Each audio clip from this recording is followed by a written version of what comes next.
A 19-year-old girl wakes up in a locked Italian villa, realizing her father just sold her to erase his gambling debts. The buyer? A powerful crime lord twice her age who expects her to become his wife, or her father dies. No escape, no choice, just cold marble floors and armed guards at every door. What starts as captivity becomes something far more complicated when survival means learning his world, and power becomes the only currency that matters. Stay until the end to see how this ends. Hit like and comment your city so I can see how far this story travels. The villa smelled like old money and cigarette smoke. Lena Hayes stood in the center of a room bigger than her entire house back in Ohio, her sneakers squeaking against marble so white it looked surgical. The ceiling stretched up forever, painted with angels or saints or whatever rich people put on ceilings. She didn't care. She was too busy trying to figure out which door her father had just walked through. "Dad?" Her voice bounced off the walls, came back smaller. No answer. The double doors behind her, heavy wood, iron handles, didn't budge when she grabbed them. Locked. She rattled them anyway, the sound echoing through the emptiness like a bad joke. "Dad!" Still nothing. Lena turned in a slow circle, taking in the room. Expensive furniture she didn't have names for, paintings in gold frames, windows tall enough to drive a truck through, but when she ran to them, she saw bars. Decorative, sure, wrought iron shaped like vines, but bars all the same. Outside, the Italian countryside rolled away in shades of green and gold, dotted with cypress trees that looked like exclamation points. Beautiful.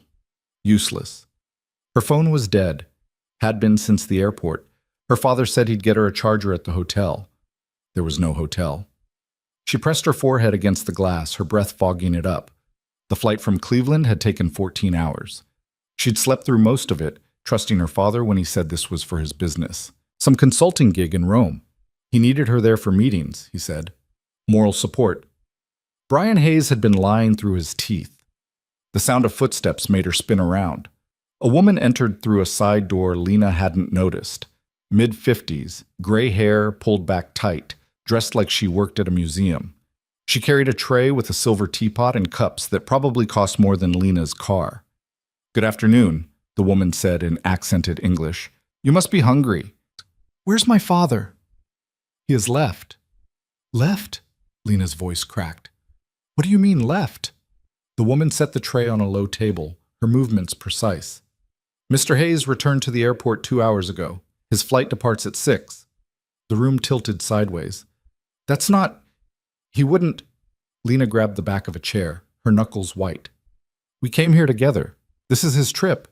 "No, Miss Hayes, this is your arrival." The words didn't make sense. Lena shook her head, trying to clear it. "I want to talk to him. Give me a phone." "Mr. Romano will speak with you shortly." "Who the hell is Mr. Romano?" The woman's expression didn't change. "He owns this property, and many others." She gestured to the tea. "Please, sit. You will need your strength." "I don't want tea. I want answers." "Then you will have them soon enough." The woman moved toward the door. "I suggest you compose yourself. Mr. Romano does not tolerate hysteria." "I'm not hysterical. I'm pissed off." But the door clicked shut, and Lena was alone again. She stood there shaking, her mind racing through possibilities that all sounded insane. Her father brought her to Italy and ditched her. That was the fact. The why didn't compute.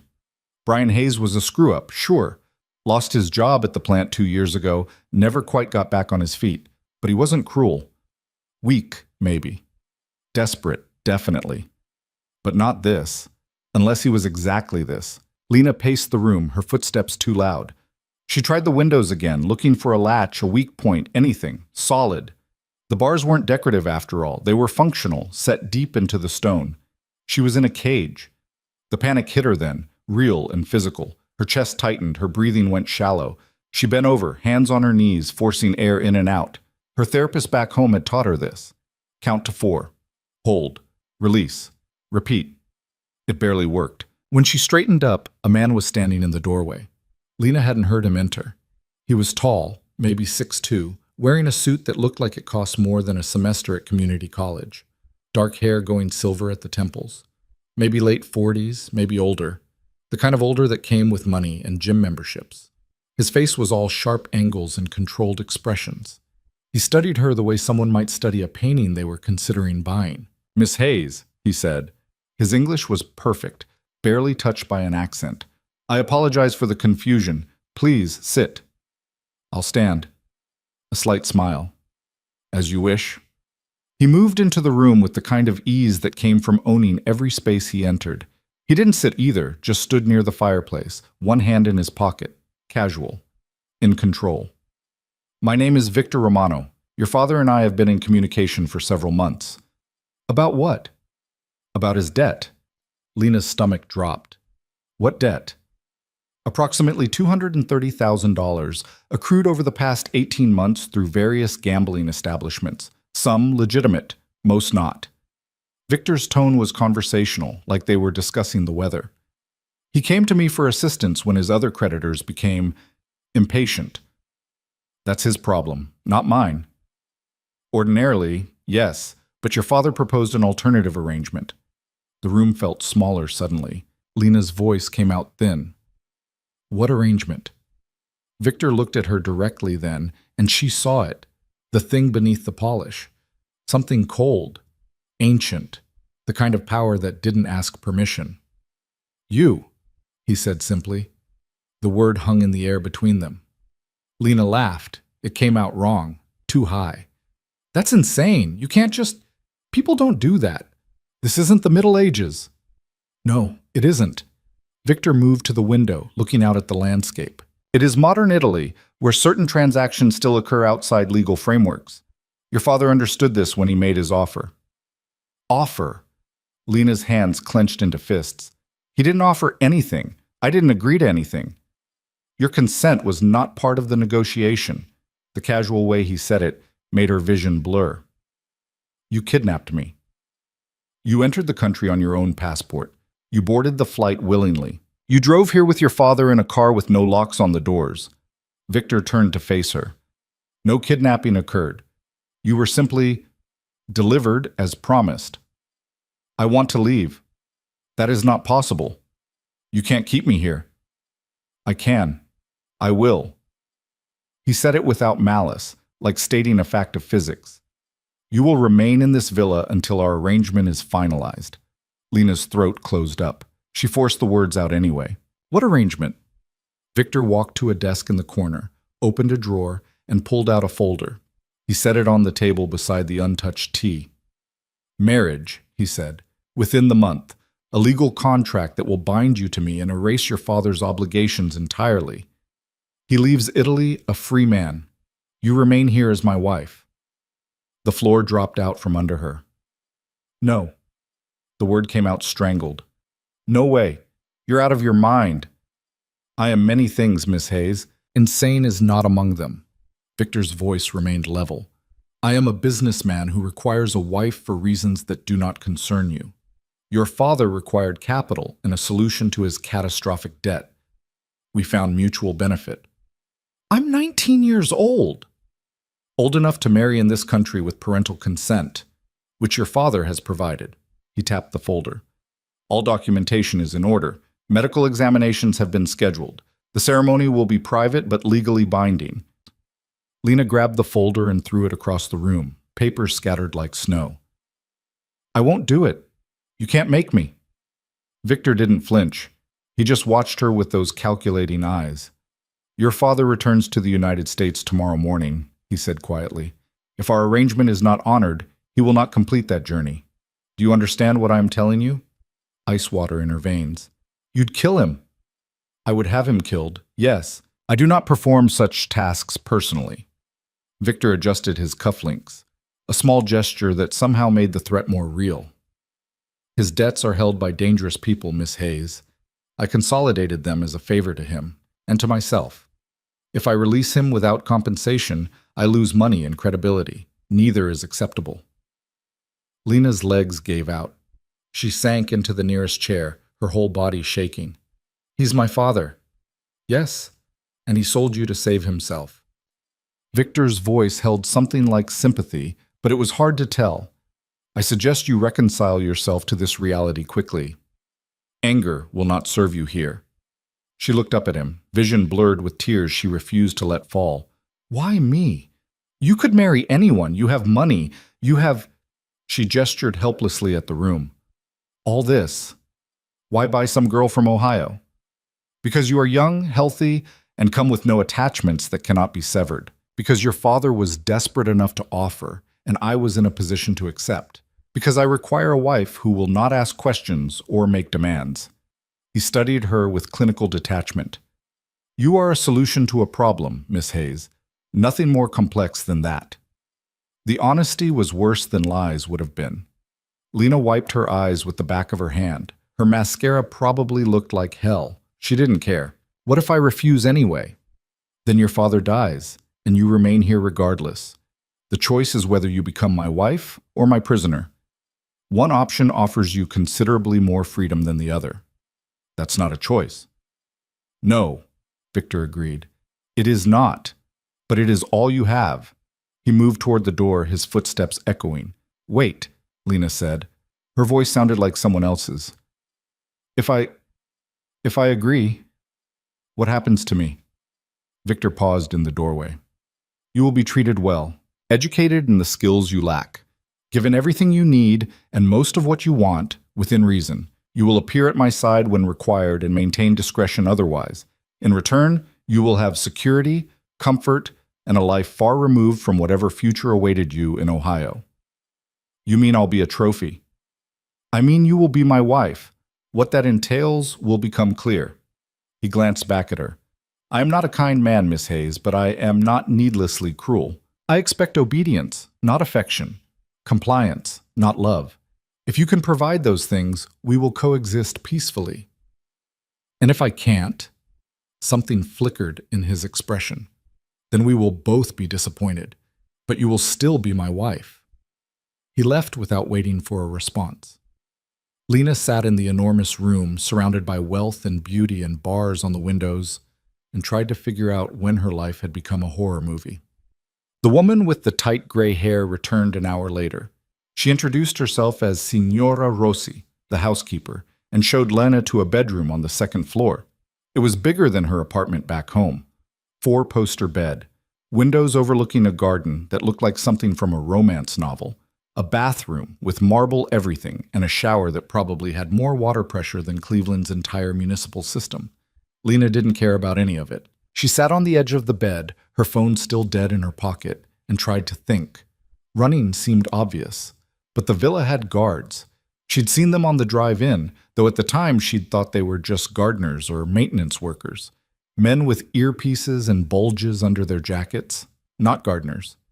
Even if she got past them, she was in the middle of the Italian countryside with no money, no phone, and no idea where the nearest town was. She didn't speak the language. She had no passport. Her father had taken it for safekeeping before they left the airport. She was trapped. The realization settled over her like concrete. Signora Rossi brought dinner on a tray. Lena didn't touch it. She lay on the bed and stared at the ceiling, watching the light fade from gold to gray to black. When she finally slept, she dreamed about her father's face the moment he'd left her in that room, the way he wouldn't look at her directly, the hug that felt like goodbye. He'd known exactly what he was doing. Morning came whether she wanted it to or not. Lena woke to sunlight streaming through windows she hadn't bothered to cover. Her mouth tasted like copper, and her eyes felt swollen. She dragged herself to the bathroom and looked in the mirror. She looked like hell. Good. Signora Rossi knocked precisely at 8. Mr. Romano requests your presence for breakfast. Tell him I'm not hungry. He insists. I insist on staying here. There was a pause, then the sound of a lock clicking. Lena tried the bedroom door. It didn't open. You have 10 minutes to dress appropriately, Signora Rossi said through the wood. There are clothes in the wardrobe. If you do not appear, Mr. Romano will come to retrieve you himself. I do not recommend this option. Lena kicked the door. It hurt her foot more than the door. She dressed in her own clothes, jeans and a t-shirt that said Cleveland Rocks across the front, just to prove a point. Then she sat on the bed and waited. Exactly 10 minutes later, the lock clicked again. The door opened. Signora Rossi stood there with an expression that might have been sympathy or might have been annoyance, hard to tell. This way, Miss Hayes. Lena followed because what else was she going to do? The villa was even bigger than she'd realized. They walked through hallways lined with art that probably belonged in museums, past rooms she only glimpsed through open doors. A library, a study, something that looked like a home gym. They ended up in a breakfast room that faced the garden. Victor sat at the head of a long table reading something on a tablet. He looked up when she entered. "Good morning." Lena didn't answer. She sat in the chair farthest from him and stared at the wall. Victor set down the tablet. "You did not eat dinner." "Wasn't hungry." "You will eat breakfast." "You gonna force feed me?" "If necessary." He poured coffee from a silver pot. "But I would prefer not to.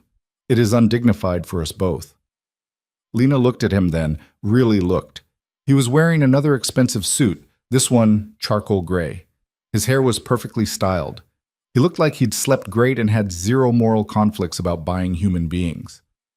"How do you do it?" she asked. "Do what?" "Live with yourself." Victor considered the question while he added sugar to his coffee. "I made a business arrangement with a desperate man. You are angry with the wrong person, Miss Hayes. You paid him to hand over his daughter. I paid him to resolve a debt that would have ended with his death. That you were part of the resolution was his choice, not mine." He took a sip of coffee. "I did not create your father's gambling problem. I did not force him into debt. I simply provided a solution when he came begging for one. You took advantage. I recognized opportunity. These are not the same thing." Lena wanted to throw the coffee pot at his head. She settled for glaring. Signora Rossi appeared with plates of food, eggs, fruit, bread that smelled fresh from an oven somewhere. Lena's stomach betrayed her by growling. "Eat," Victor said. It wasn't a suggestion. She ate, hating herself for it, but eating anyway. The food was incredible. That made it worse somehow. Victor watched her for a moment, then returned to his tablet. They sat in silence except for the sound of silverware against porcelain. Finally, Lena couldn't take it anymore. "So what happens now?" "Now you begin learning." "Learning what?" "Italian, for starters. You cannot function here without the language. Also etiquette, history, culture. How to move in the circles I move in, how to speak to certain people and when to remain silent." He looked at her over the rim of his cup. "You are rough material, Miss Hayes. You will need considerable refinement." "I'm not a project." "You are exactly that, but a worthwhile one if you cooperate." Lena set down her fork. "And if I don't?" "Then you remain locked in this villa with nothing to do but think about your choices until you change your mind." Victor's voice was patient, like he was explaining something to a child. "I have time, you have time, but only one of us has control over how that time is spent." He stood, smoothing his jacket. "Your first lesson begins at 10. A tutor will meet you in the library. Signora Rossi will show you where it is." "I'm not going to any lesson." Victor paused at the door. "Yes, you will. Because the alternative is sitting in your room alone while your father boards a plane that may or may not reach its destination depending on your behavior in the next 24 hours. Do you understand?" Lena's hands clenched in her lap. "I hate you." "That is acceptable. Hate does not interfere with obedience." He checked his watch. 10 o'clock, Miss Hayes. Do not be late." He left, and Lena sat alone in the breakfast room, surrounded by luxury and trapped more thoroughly than if she'd been in chains. The library was 3 stories tall, stuffed with books in languages Lena couldn't read. The tutor was a thin man named Professor Greco, who spoke English with a British accent and looked at her like she was a disappointing test result. "We will begin with basic Italian," he said, handing her a workbook. "Greetings, common phrases, essential vocabulary." Lena stared at the workbook. "What if I refuse?" "Then you sit here for the next 4 hours anyway, wasting both our time. I am paid regardless." He settled into a chair across from her. "Your choice, Miss Hayes." She opened the workbook. The first lesson was brutal. Professor Greco had no patience for mistakes and less for attitude. He corrected her pronunciation with the enthusiasm of someone pointing out fatal flaws. By noon, Lena's head hurt, and she'd learned maybe 20 words. Lunch was served in her room. She ate mechanically, tasting nothing. The afternoon brought a different teacher. This one was a woman named Lucia, who was supposed to teach her about Italian culture and history. Mostly, it felt like being told all the ways she was ignorant. By the time dinner rolled around, Lena was exhausted and furious, and so homesick she could barely breathe. Signora Rossi knocked at 6. "Mr. Romano requests your company for dinner." "Tell him I'm not coming." He anticipated this response. "He said to inform you that your father's plane landed safely in New York 2 hours ago. He is currently in his apartment, unharmed. Mr. Romano suggests you join him for dinner to ensure the status remains unchanged." Lena closed her eyes. "Fine." Dinner was in a formal dining room this time. Victor was already seated, looking like he'd had a productive day doing whatever crime lords did with their time. "How were your lessons?" he asked as Lena sat down. "Awful. Professor Greco said you were attentive despite your initial resistance. He believes you have potential. How nice for him." Victor allowed a slight smile. "You will adjust, Miss Hayes. Everyone does eventually." "To being a prisoner?" "To their circumstances, which for you include safety, education, and comfort most people will never experience. There are worse fates." Lena picked up her fork, then set it back down. "Can I ask you something?" "You may ask. I may not answer." "Why do you need a wife, someone like you, with your money, your—" She gestured vaguely. "Power. Why go through all this?" Victor was quiet for a moment. Then he said, "There are aspects of my business that require certain appearances. A wife provides legitimacy, stability. It signals to others that I am settled, invested in the future. It opens doors that remain closed to single men in my position. So I'm a business card. You are a strategic asset. Yes." At least he was honest. Lena almost appreciated it. Almost. "What about your business? What exactly do you do?" "I facilitate transactions. Connect people who need services with people who provide them. I manage investments, properties, import and export operations." He cut into his steak with surgical precision. "The specifics are not your concern. Crime, then? That is a matter of perspective and jurisdiction. Here, I am a businessman. Well-connected, well-compensated, well-protected." He looked at her directly. "You do not need to understand my work, Miss Hayes. You only need to stand beside me when required and ask no questions. And if I see something I shouldn't, then you will forget it immediately. Your continued safety depends on your discretion." The threat was casual, almost gentle. That made it more effective. They ate in silence for a while. The food was excellent again. Lena was starting to resent that. "How long until the wedding?" she asked eventually. 23 days. "The paperwork is being finalized. You will have a dress fitted this week. The ceremony will be small. No guests beyond the minimum legal requirements." Romantic. "I am not interested in romance, Miss Hayes. I am interested in efficiency." Victor set down his fork. "After the wedding, you will have more freedom. You will be able to leave the villa with appropriate escort. You will have accounts in your name, access to resources. But until then, you remain here, learning what you need to know." "So I graduate from prisoner to trophy wife." "You graduate to wife. What kind depends entirely on your behavior." Lena pushed her plate away. "I'm done." "You barely ate." "I'm done," she repeated. Victor studied her for a long moment. Then he nodded. "You may go." Lena stood, her legs shaky. She made it to the door before he spoke again. "Miss Hayes." She stopped but didn't turn around. "Your anger is understandable, even expected. But it will not change your situation. The sooner you accept this, the easier your life becomes. I do not enjoy seeing you suffer, but I will not release you. Make peace with that." Lena left without responding. She made it back to her room before the tears came, hot and angry and useless. She cried into her pillow until there was nothing left, then lay in the dark and tried to remember what her life had been like a week ago. It felt like another person's memories. Days blurred together. Lena woke, attended lessons, ate meals she barely tasted, and went to bed exhausted. Professor Greco drilled her on Italian until the words started appearing in her dreams. Lucia filled her head with history she didn't care about, and etiquette rules that felt like learning to be someone else. A third teacher appeared on the 4th day.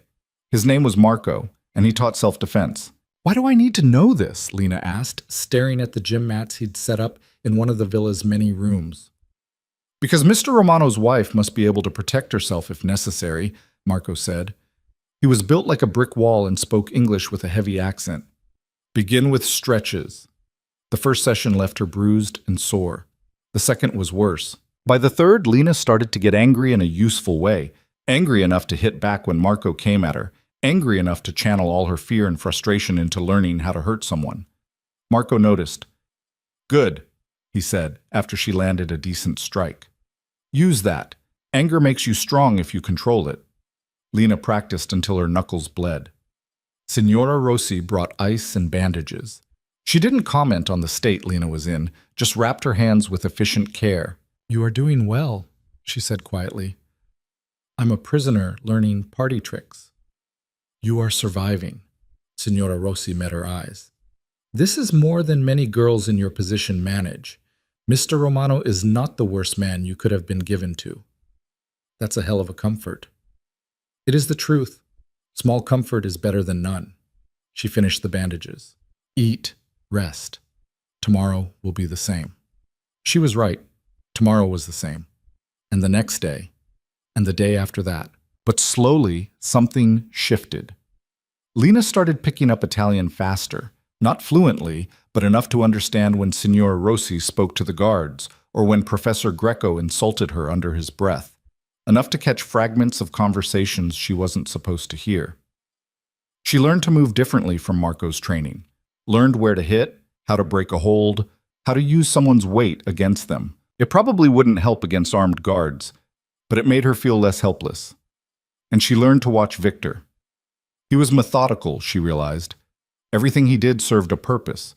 The way he dressed, the way he spoke, even the way he drank his coffee. It was all calculated. He was a man who controlled every variable he could reach, except maybe her. Lena tested small rebellions, arriving 5 minutes late to lessons, wearing the wrong clothes to dinner, speaking in English when he'd asked a question in Italian. Victor never raised his voice, never threatened. He just adjusted. Made the consequences clear without emotion. A locked door here. A privilege revoked there. Always proportional. Always fair in his own twisted logic. It was infuriating how reasonable he was about it. 2 weeks in, Lena stood in front of a mirror while a seamstress pinned her wedding dress. It was beautiful. Ivory silk, simple lines, nothing like the princess fantasies she'd had as a kid. This was elegant, expensive, and felt like a costume for someone else's life. Victor entered the room, surveyed the scene, and nodded. Acceptable. The seamstress bowed her head slightly and continued pinning. Lena caught his reflection in the mirror. Don't I get a say? Do you object to the dress? She looked at herself. The girl in the mirror was thinner than she'd been 2 weeks ago. Her eyes were harder. She looked older. No, she admitted. Then you have had your say. He moved closer, examining the fit with a critical eye. The ceremony is in 9 days. All arrangements are finalized. Do you have questions? What happens after? After the wedding? Life continues. You will have more freedom, as I mentioned, within limits. What limits? You will not leave the country. You will not contact your father without my permission. You will not speak to authorities about our arrangement. You will not embarrass me in public. He ticked off each point like items on a grocery list. Beyond that, you may pursue whatever interests you wish. Education, hobbies, charitable work, if it appeals to you.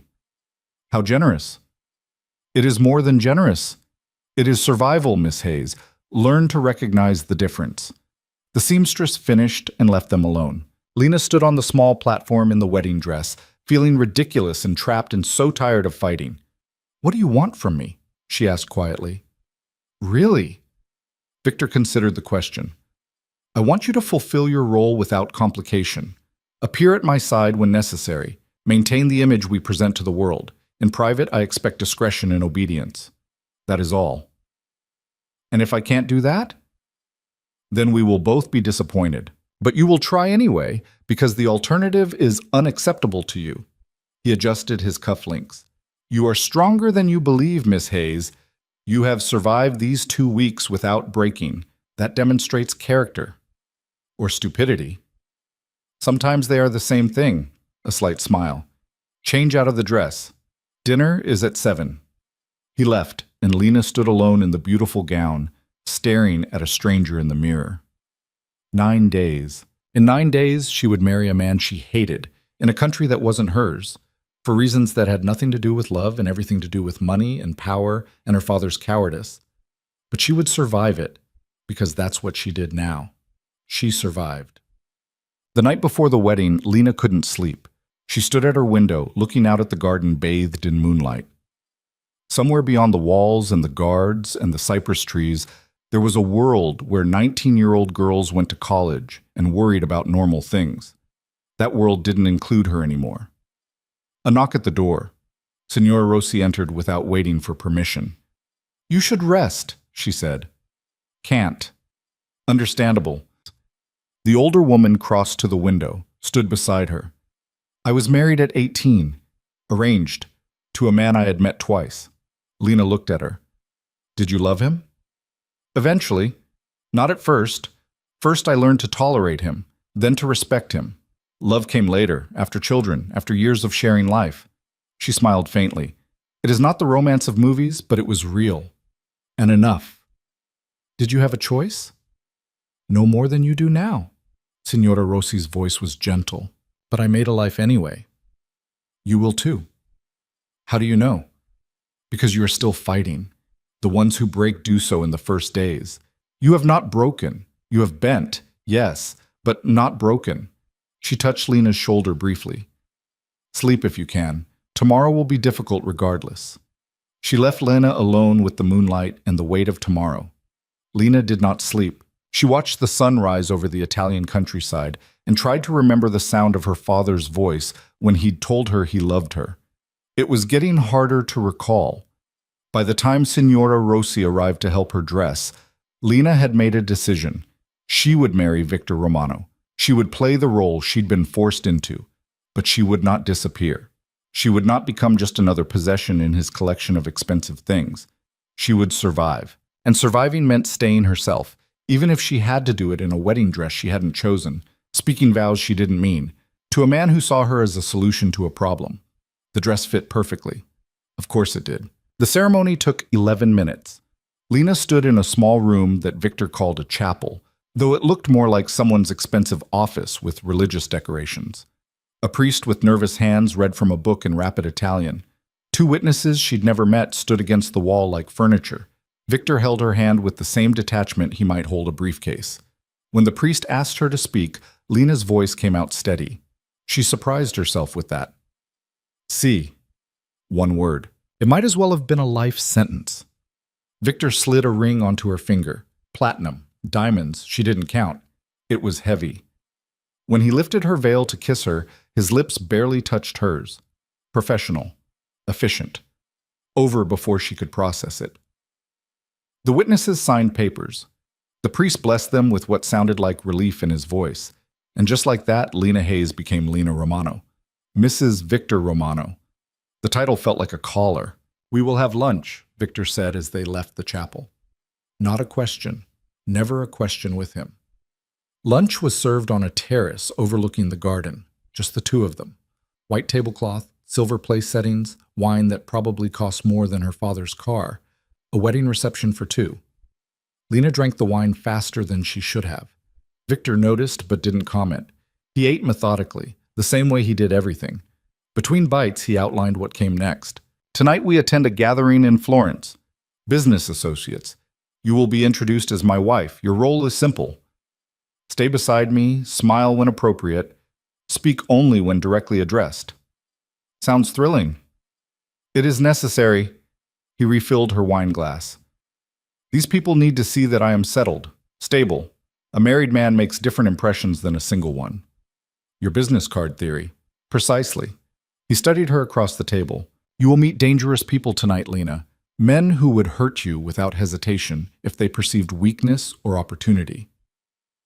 Your safety depends on your ability to appear as my wife, not my hostage."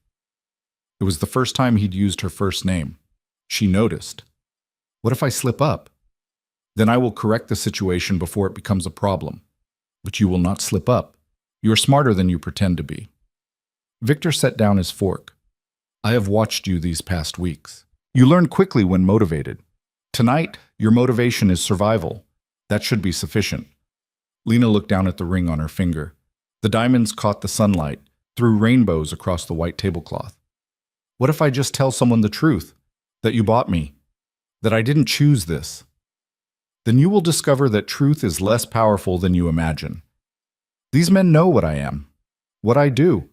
They will not care how I acquired a wife, only that I have one. His voice remained level. And I will be forced to remind you why honesty is dangerous. I would prefer not to do that. The implicit threat settled between them like a third presence at the table. Lena finished her wine. What time do we leave? 7. Signora Rossi has selected appropriate attire. You have 4 hours to prepare. Lucky me. Victor stood, smoothing his jacket. Welcome to your new life, Mrs. Romano. I suggest you embrace it before it becomes significantly less pleasant. He left her alone on the terrace with the remains of their wedding lunch and the weight of what she'd just become. The dress Signora Rossi had chosen was emerald green silk that hugged every curve Lena had and suggested a few she didn't. The neckline was modest enough to pass for elegant, but low enough to remind everyone looking that she was young. The jewelry was simple: diamond earrings, a delicate necklace. Her hair had been styled into something that looked effortless, but had taken the better part of an hour to achieve. Lena stared at herself in the mirror and barely recognized the woman looking back. You look beautiful, Signora Rossi said quietly. I look expensive. Sometimes these are the same thing. The older woman adjusted the necklace slightly. Remember what I told you. Watch Mr. Romano. Follow his lead. Do not drink too much. Do not speak unless spoken to first. These men are dangerous, I know. He told me. Signora Rossi met her eyes in the mirror. They are more than dangerous, child. They are powerful. Power makes men believe they are entitled to anything they want. You wear Mr. Romano's ring. That protects you, but only if you reinforce it with your behavior. Translation: don't give them ideas. Exactly. She handed Lena a small clutch purse. Your lipstick is inside. Reapply only in private, never at the table. Any other rules I should know? Hundreds. But those can wait. Tonight, just survive. Victor was waiting in the foyer when Lena descended the stairs. He wore a tuxedo that probably cost more than a semester of college. His expression didn't change when he saw her, but his eyes did a quick assessment.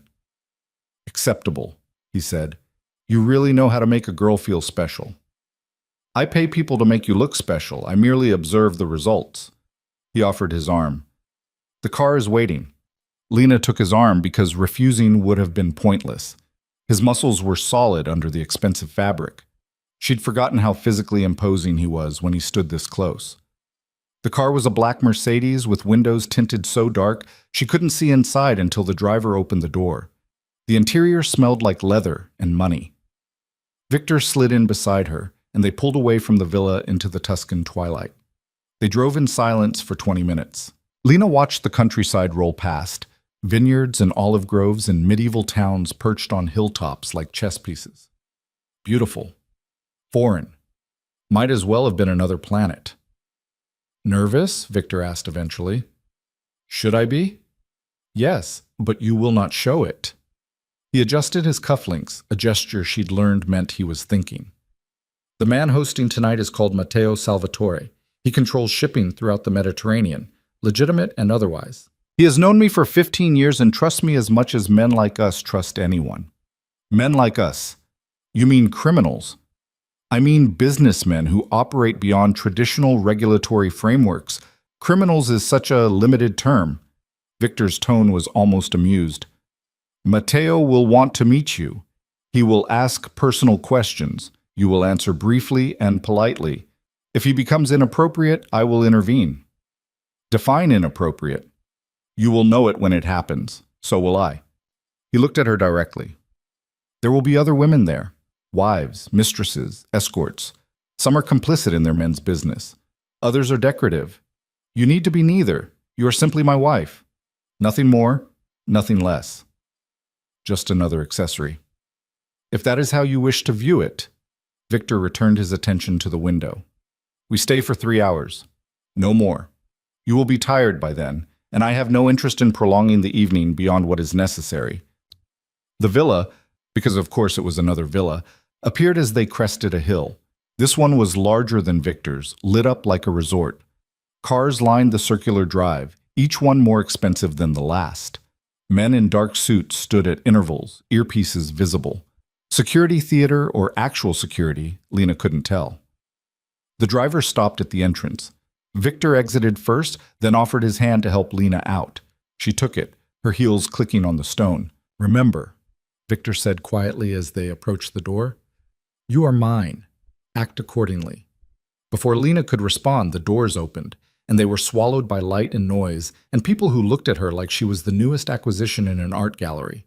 The party was in full swing. Chandeliers the size of compact cars hung from ceilings painted with scenes Lena didn't recognize.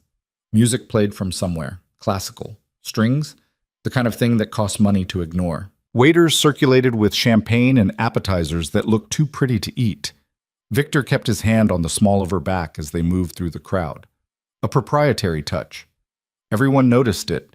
Men in tuxedos nodded to Victor. Their eyes slid to Lena, assessed, calculated, moved on. The women were worse. They looked at her like they were solving a math problem. Too young, too American, too obviously new to this world. Lena lifted her chin and met their stares with the blankest expression she could manage. If they wanted to see a trophy, she'd give them one made of ice. "Victor!" A man's voice boomed across the room. "Finally! We thought you would miss your own celebration." The man approaching was shorter than Victor, but wider, built like someone who'd been an athlete once and then discovered good food. His tuxedo strained slightly at the shoulders. His smile showed too many teeth. "Matteo." The Victor shook his hand with what looked like genuine warmth. "Thank you for hosting. May I introduce my wife, Lena?" Matteo's eyes went straight to Lena, not her face. The inventory took 3 seconds. "Bellissima," he said, taking her hand and kissing it. His lips were damp. "Victor, you have outdone yourself. Where did you find such a treasure?" "Ohio," Lena said before Victor could answer. Matteo laughed like she'd told the funniest joke he'd heard all week. "American, I love it. Fresh, yes? Not yet corrupted by our European ways." "Getting there," Lena said. Victor's hand tightened fractionally on her back. A warning she felt through the silk. Matteo clapped Victor on the shoulder. "You must introduce her to everyone. Come, come. The others are dying to meet the woman who finally tamed Victor Romano." He led them deeper into the party, still talking. Victor leaned close to Lena's ear. "Careful," he murmured. "I'm being charming." "You are being sharp. There is a difference." Matteo introduced them to a succession of men whose names Lena immediately forgot. They all looked the same: expensive suits, expensive watches, expensive smiles that didn't reach their eyes.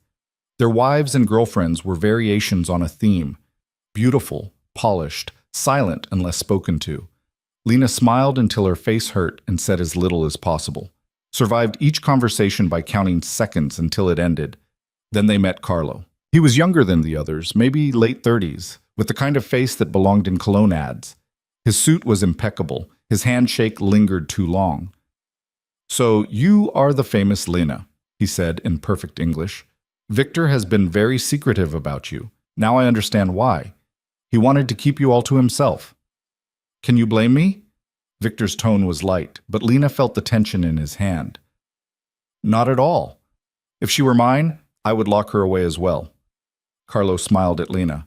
"Tell me, how does a girl from Ohio end up married to our Victor? It must be quite a story." "Not really," Lena said. "We met. We married. Pretty standard." "Nothing about Victor is standard." Carlo accepted champagne from a passing waiter, handed a glass to Lena. "He is the most careful man I know. Calculating. Every decision serves multiple purposes. So I wonder, what purpose do you serve?" The question was rude enough that several nearby conversations paused. Victor's voice cut in, still pleasant, but with an edge underneath. "She serves the purpose of being my wife, Carlo. Which should be explanation enough." Of course, of course. Forgive me." Carlo raised his glass. "To love. The one thing that makes even careful men reckless." They drank. The champagne tasted like very expensive regret. Carlo drifted away, still smiling. Victor guided Lena toward a quieter corner of the room. "Who is that?" she asked. "Competition. He runs operations in the north. We have an arrangement, but he would prefer I did not exist." Victor took her champagne glass, set it on a passing tray. "He was testing you, trying to determine if you are a weakness he can exploit. And you handled it adequately, but we will not stay much longer." They lasted another hour. Lena met more people, forgot more names, deflected more questions that felt like traps. Her feet hurt from the heels, her face hurt from smiling. Her head hurt from the effort of appearing calm while screaming internally. Finally, Victor made their excuses. Matteo protested, but not seriously. They said goodbyes that felt rehearsed, walked back to the car through air that smelled like jasmine and cigarette smoke. The Mercedes pulled away from the villa. Lena kicked off her heels and leaned her head against the window. "You did well," Victor said. "I survived. Not the same thing. In our world, they are exactly the same thing." He loosened his bow tie. "Carlo will report to his associates that you appear genuine, that I am truly married, not simply playing games. This helps us both." "Glad I could be useful." Victor was quiet for a moment, then, "You were more than useful. You were convincing.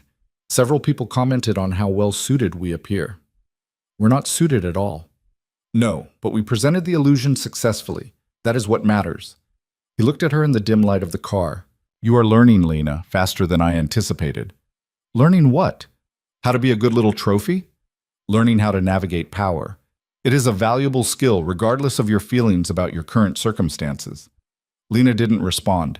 She watched the Tuscan darkness slide past and tried not to think about the fact that she was returning to a villa she'd never chosen, with a man she'd never wanted, wearing a ring that felt like evidence of a crime. When they arrived home, Victor walked her to the stairs. "You may sleep late tomorrow," he said. "You have earned it." "Permission to rest. How generous." "It is called consideration. Perhaps you might try recognizing it." He turned toward his study. "Good night, Lena." She watched him walk away, then climbed the stairs to her room. Signora Rossi had left a nightgown laid out on the bed. Lena stripped off the green dress, let it pool on the floor, and pulled on the nightgown. She lay in bed staring at the ceiling, replaying the evening. The way those men had looked at her. The way their wives had dismissed her. The way Carlo had tested her like she was a piece of equipment Victor had purchased. Which she supposed she was. Sleep didn't come for hours. The next morning, Lena woke to sunlight and the smell of coffee. Signora Rossi had left a tray on the bedside table, espresso, fresh bread, fruit. A note in careful English. "No lessons today, rest." Lena ate mechanically, then wandered to the window. The garden below was perfect. Everything in this place was perfect. Manicured, controlled, just like her life was supposed to be now. She was still standing there when someone knocked. "Come in," she called, expecting Signora Rossi. It was Victor. He was dressed casually for once, dark slacks, a white shirt with the sleeves rolled up, no jacket. It was the most undone she'd seen him. "I thought you might like to leave the villa today," he said. Lena turned to face him. "Leave? You have been here for weeks. You have fulfilled your obligations. You deserve to see something beyond these walls." He gestured toward the door. "Get dressed. Something comfortable. We leave in 20 minutes. "Where are we going?" "Does it matter? You will be outside. Is that not enough?" It was. Lena dressed faster than she had in weeks. They took a different car this time, smaller, less ostentatious. Victor drove himself, which surprised her. No driver. No guards trailing behind.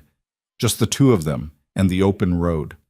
They drove through the Tuscan countryside in silence at first. Lena watched the landscape roll past. Vineyards heavy with grapes, farmhouses the color of sunset, cypress trees standing guard over hills that looked painted on. "It's beautiful," she said eventually.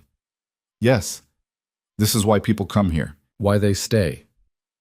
Victor navigated a curve with practiced ease. "I grew up not far from here. A small town you would not recognize. My family had nothing. We survived on luck and determination." It was the first personal thing he'd ever told her. "How did you end up?" Lena gestured vaguely. "Like this?" "Like what? Successful? Powerful? Criminal? He almost smiled. I learned early that the world rewards those who take what they want. I wanted more than poverty, so I took it. By hurting people? By recognizing opportunities others missed, by being willing to do what they were not. He glanced at her. You judge me. That is your right. But you also benefit from what I have built. Do not forget that. I didn't ask to benefit from it. No, but you do anyway. The food you eat, the clothes you wear, the safety you enjoy, all purchased with money from the very activities you condemn. Victor returned his attention to the road. Hypocrisy is unattractive, Lena. Either accept what I am or do not. But do not pretend you are above it while living in comfort it provides. The words stung because they were true. They drove in silence after that. Eventually, Victor pulled off the main road onto a smaller one that wound up into the hills. The car climbed higher until they reached a viewpoint overlooking a valley. He parked and got out. Lena followed. The view stretched for miles, fields of sunflowers, medieval towns clustered on hilltops, the distant smudge of mountains on the horizon. The wind smelled like earth and growing things. This is where I come when I need to think, Victor said. He stood near the edge, hands in his pockets. When the business becomes too much, when the decisions weigh heavier than they should. Lena stood beside him, careful to keep distance between them. Do you regret it? The things you've done? No. Regret is indulgence. I made choices. I live with them. He turned to look at her. Do you regret saying yes at the ceremony? I didn't have a choice. You had a choice.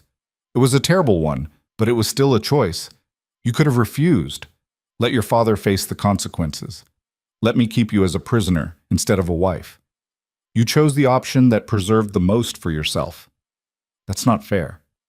It is entirely fair. It is honest. You made a calculation the same way I do, the same way everyone does when faced with impossible situations. Victor's voice was surprisingly gentle. You are not a victim, Lena. You are a survivor. The sooner you understand the difference, the better your life becomes. Lena looked out at the valley, at the beauty that had nothing to do with the ugliness underneath it.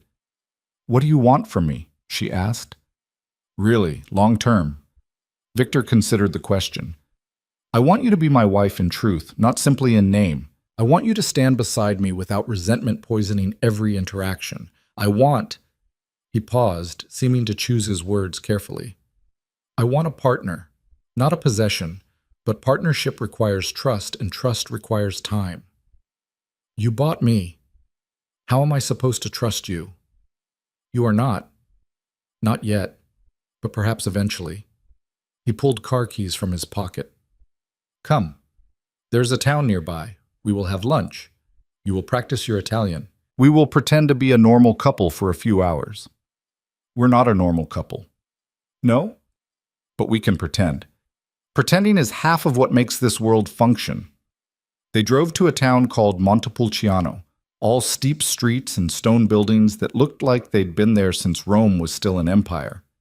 Victor parked in a small piazza and led her through narrow alleys to a restaurant that had maybe 6 tables. The owner greeted Victor like family. They spoke in rapid Italian that Lena could barely follow. She caught her name, caught Mowgli, wife, caught the approving way the owner looked at her. They sat at a table by the window. Victor ordered for both of them, didn't ask what she wanted.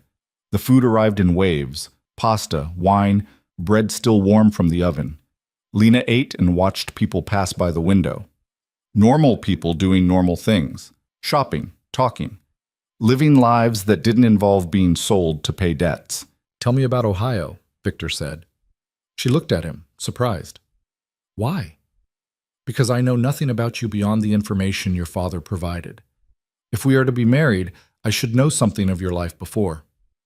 There's not much to know. Small town, dead-end job at a diner, community college classes I couldn't afford to finish. Nothing special. Yet you learn to survive there as well. Small towns can be as cruel as any city. Lena thought about the high school where everyone knew her father was a drunk. The look she got at the grocery store when he hadn't paid his tab at the liquor store. The way opportunities closed before they even opened because of who she was. Yeah, she said, I survived there too. And now you survive here. Perhaps that is the common thread of your life. That's depressing as hell. Or it is strength. Perspective matters. Victor refilled her wine glass. You could have broken. Many would. You have not. I find that admirable. It was the closest thing to a compliment he'd ever given her. They finished lunch and walked through the town. Victor showed her buildings that were older than her country, explained history she hadn't asked about. He was different here, away from the villa and the business. Almost human. Almost. On the drive back, Lena's phone buzzed. She'd gotten it back a week ago. A new one, with a new number, with Victor's name programmed as the only contact allowed to reach her. She pulled it out. A message from her father. Happy birthday, sweetheart. Hope you're doing okay. Miss you. Love, Dad. Her birthday. She'd forgotten. 20 years old today. Victor glanced over. What is it? Nothing. Just my father. Lena deleted the message. He remembered my birthday. How thoughtful of him. The sarcasm was thick enough to cut. He's still my father, Lena said. He is the man who sold you. Do not romanticize his occasional moments of guilt. Victor's voice hardened. He does not deserve your loyalty. And you do? I have never claimed to deserve anything from you. I simply expect it because I own the consequences of your choices. He pulled into the villa's drive.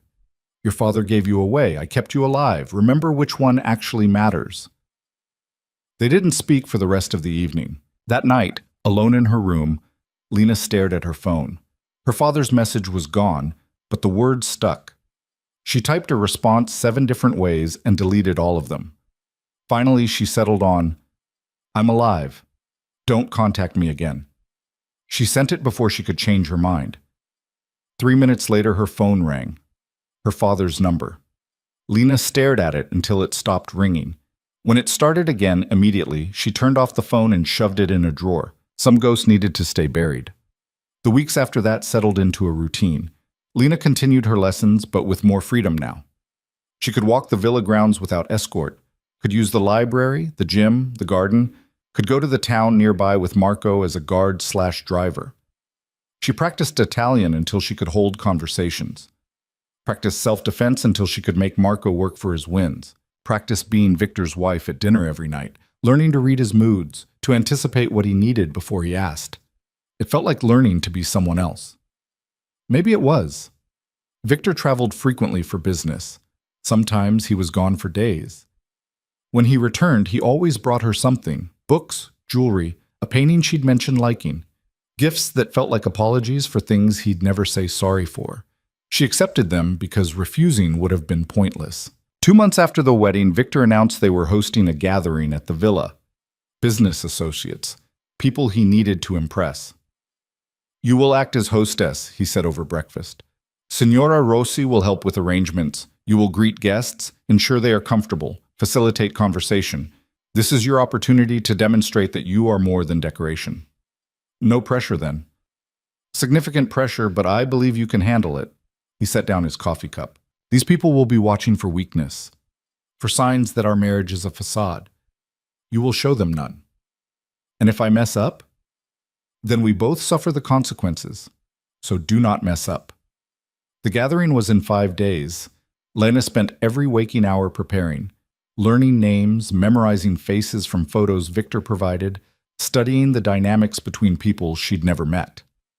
Signora Rossi drilled her on hosting protocol, where people should sit, what to serve when, how to navigate conversations without appearing too invested or too distant. Marco increased her training. You need to project confidence, he said. These men smell fear. They will test you. By the night of the gathering, Lena felt like she'd studied for an exam that might kill her if she failed. The guests arrived at 8. Lena stood beside Victor at the entrance, greeting each one with a smile that felt painted on. She spoke Italian when appropriate, English when necessary, and somehow remembered every name she was supposed to remember. Carlo was there. He kissed her hand again, his smile all teeth. You look radiant, Lena. Marriage agrees with you. Thank you, Carlo. Victor is a lucky man. I remind him daily, she said, and got a genuine laugh from the group around them. The evening progressed. Lena circulated, made small talk, ensured glasses stayed full and conversation stayed light. She felt Victor's eyes on her throughout, watching, assessing. She didn't falter. Dinner was served in the grand dining room. Lena sat at Victor's right hand, played the perfect hostess, laughed at jokes that weren't funny, and ignored comments that were too familiar. Then Matteo stood to make a toast. "To Victor and his beautiful bride," he said, raising his glass. "May your marriage be long and profitable for all of us." Everyone drank. Lena smiled and pretended her stomach wasn't churning. After dinner, the men retreated to Victor's study. Business talk. The women gathered in the sitting room. Lena found herself surrounded by wives who looked at her like they were trying to solve a puzzle. "So," one of them said, Angela, married to a man who ran casinos. "How are you adjusting to Italian life?" "It's beautiful here," Lena said carefully. "But different from Ohio, yes? So provincial there." "Different. Not better or worse, just different." Another woman, Francesca, someone's mistress, leaned forward. "You must tell us. How did Victor propose? He is so serious. I cannot imagine him being romantic." Lena felt the trap in the question. They wanted to know if this was real. "He doesn't do romantic," she said honestly. "He does practical, but it works for us." The women exchanged glances. Lena couldn't read what they meant. The conversation shifted to fashion, to travel, to gossip about people Lena didn't know. She participated enough to seem engaged, not enough to give them ammunition. When the men finally emerged from the study 2 hours later, Lena felt like she'd run a marathon. The guests left slowly, each one saying goodbye with varying degrees of sincerity. Carlo was last. "You surprised me tonight," he said to Lena. "I expected fragility. Instead, I saw steel." "Disappointment looks good on you," she replied. He laughed and turned to Victor. "You chose well, my friend. She is formidable." "I know," Victor said. There was something in his voice Lena couldn't identify. When the last car pulled away, Victor turned to her. "Well done." "That's it?" "Well done." "What else would you like me to say?"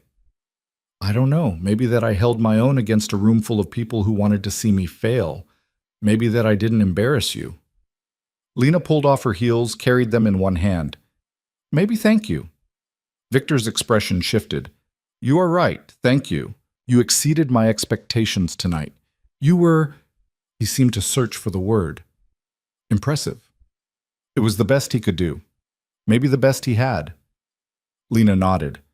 "I'm going to bed." She made it halfway up the stairs before he spoke again. "Lena." She turned. Victor stood at the bottom of the stairs, looking up at her with an expression she'd never seen before, something almost like respect. "You're becoming who you need to be," he said quietly. "I know you did not choose this, but you are surviving it with grace. That means something." "Does it change anything?" "No, but it matters anyway." Lena continued up the stairs, too exhausted to figure out what he meant. In her room, she stripped off the dress, washed off the makeup, and lay in bed staring at the ceiling. She'd survived another test, proved herself useful again. But useful wasn't the same as free, and she was starting to forget what freedom felt like. 3 months into the marriage, Lena stopped counting days. Time moved differently now, measured in lessons mastered and dinners survived and moments when she forgot to hate the sound of Victor's footsteps in the hall. She spoke Italian without thinking about it, could read the tension in a room before it escalated, knew which of Victor's business associates were genuinely dangerous and which just played the part. She was adapting. The realization bothered her more than it should have. "You seem distracted," Victor said one morning over breakfast. He'd been in Milan for a week, returned late the night before without warning. "Just tired. You sleep poorly?" "Sometimes." Lena stirred sugar into her espresso. "The bed's too big." Victor's expression flickered with something she couldn't name. "I can have a smaller one brought in." "That's not what I meant." "Then what did you mean?" Lena looked at him directly. "I meant I'm alone too much. Everyone here works for you. Signora Rossi is kind, but she's staff. Marco trains me, but he doesn't talk. The tutors come and go. You travel constantly. I exist in this villa like a piece of furniture between your trips. You want company. I want a life that feels less like waiting." Victor set down his coffee cup with careful precision. "What would you like to do?" "I don't know. Something. Anything that isn't just preparing to stand beside you at the next performance. Lena pushed her plate away. You said I'd have freedom once we were married. This doesn't feel like freedom. You are not locked in your room. You have access to the grounds, the town, resources. What more do you need? Purpose. Something that's mine. She met his eyes. You have your business, your empire, your whole world of things that matter. What do I have? Italian lessons and dinner parties where I smile on command? Victor was quiet for a long moment. Then he stood, walked to the window overlooking the garden. His back was to her when he spoke. There's a charity in Florence. They work with children from difficult circumstances. Orphans, refugees, those whose families cannot care for them. He turned slightly. They need volunteers, people who can teach English, help with education programs. I have supported them financially for years. If you wish, I can arrange for you to work with them. Lena stared at him. You're serious. Why would I not be? Because it means letting me leave the villa regularly, interact with people you don't control, have something separate from you. Yes, all of those things. Victor returned to the table. You were correct. You need purpose beyond being my wife. I recognize this. The charity is supervised, safe, and provides work worth doing, if you want it. It was the first real choice he'd offered her since the wedding. Yes, Lena said. I want it. Then it is arranged. You begin Monday. Marco will drive you. 4 hours, 3 days per week to start. He picked up his tablet, already moving to the next thing. Do not make me regret this, Lena. I won't. She meant it. The charity was housed in a converted monastery on the edge of Florence. Stone walls, high ceilings, the smell of old buildings and new paint. Children's artwork covered the hallways, crayon drawings of houses and families and dreams that might never materialize. The director was a woman named Sister Teresa, who looked too young to be running anything, but had the kind of authority that came from caring more than everyone else in the room. Mrs. Romano, she said, shaking Lena's hand, your husband spoke very highly of your willingness to help.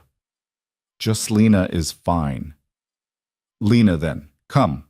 I will show you where you are needed most. The children ranged from 5 to 15. Some spoke English already, others knew maybe 3 words. Lena's job was to help bridge that gap. Teach basic vocabulary, practice conversation, make learning feel less like work. The first day was chaos. Kids who wouldn't sit still, others who wouldn't speak at all. One boy threw a book at her head. She ducked and kept going. By the end of the week, she'd learned all their names. By the end of the month, they'd stopped testing her. You are good with them, Sister Teresa said one afternoon. They were watching the children play in the courtyard during break. They respond to you. I know what it's like to have your life decided by someone else, Lena said. Makes it easier to understand where they're coming from. Sister Teresa gave her a look that saw too much. Your husband is a powerful man. Yes. Power can be wielded many ways, for good or for harm. I'm aware. I am certain you are. The older woman touched Lena's shoulder briefly. Thank you for being here. Whatever your reasons, the children benefit. That is what matters. Lena threw herself into the work. Planned lessons, created games, found ways to make English feel less foreign. The kids opened up slowly, told her about their lives in fragments, where they came from, what they'd lost, what they hoped to find. She saw herself in them more than she wanted to admit. One girl in particular, Sophia, 9 years old, dark eyes that had seen too much, attached herself to Lena like a shadow. She'd come from Syria, lost her parents in ways no one would specify, ended up in Italy through channels that probably weren't legal. Why do you help us? Sophia asked one day. Her English was getting better. You're rich. You do not need to be here. Maybe I need to be here more than you think. That does not make sense. Yeah, well, not everything does, kid. Sophia considered this. Your husband, he is the one who gives money to this place? Yes. Is he good man? Lena hesitated. He's complicated. My father was complicated too. He yelled a lot, but he loved me. Sophia picked at the corner of her workbook. I think maybe good and bad can be same person sometimes. Out of the mouths of babes. Yeah, Lena said quietly. Maybe they can. She told Victor about the children over dinner that night. About Sophia and the boy who'd thrown the book, and another kid who was so smart he could probably teach the class himself if someone gave him a chance. Victor listened without interrupting. When she finished, he said, "You are happy there." "I'm useful there. It's different. Happy, useful. These can coexist." He refilled her wine glass. "You have changed since you started. You are less—" He searched for the word. "Brittle." "I was brittle?" "You were surviving. Now you are living." The distinction is significant. Lena studied him across the table. He looked tired tonight, the kind of tired that came from carrying weight no one else could see. "Are you okay?" she asked. Victor's eyebrows rose slightly. "Why do you ask?" "Because you look exhausted, and you've been traveling more than usual, and you just gave me an actual compliment, which means something's wrong." A slight smile. "Nothing is wrong. Business is simply demanding at the moment." "What kind of business?" "The kind you do not need to know about." "Right. Because I'm just the decorative wife who teaches orphans in her spare time." "You are the wife who is intelligent enough to recognize when certain questions should not be asked." Victor's voice was gentle but firm. "I keep you separate from my work for your protection, Lena. Not because I think less of you." "Protection from what?" "From knowledge that could get you killed if the wrong people decided you were a liability."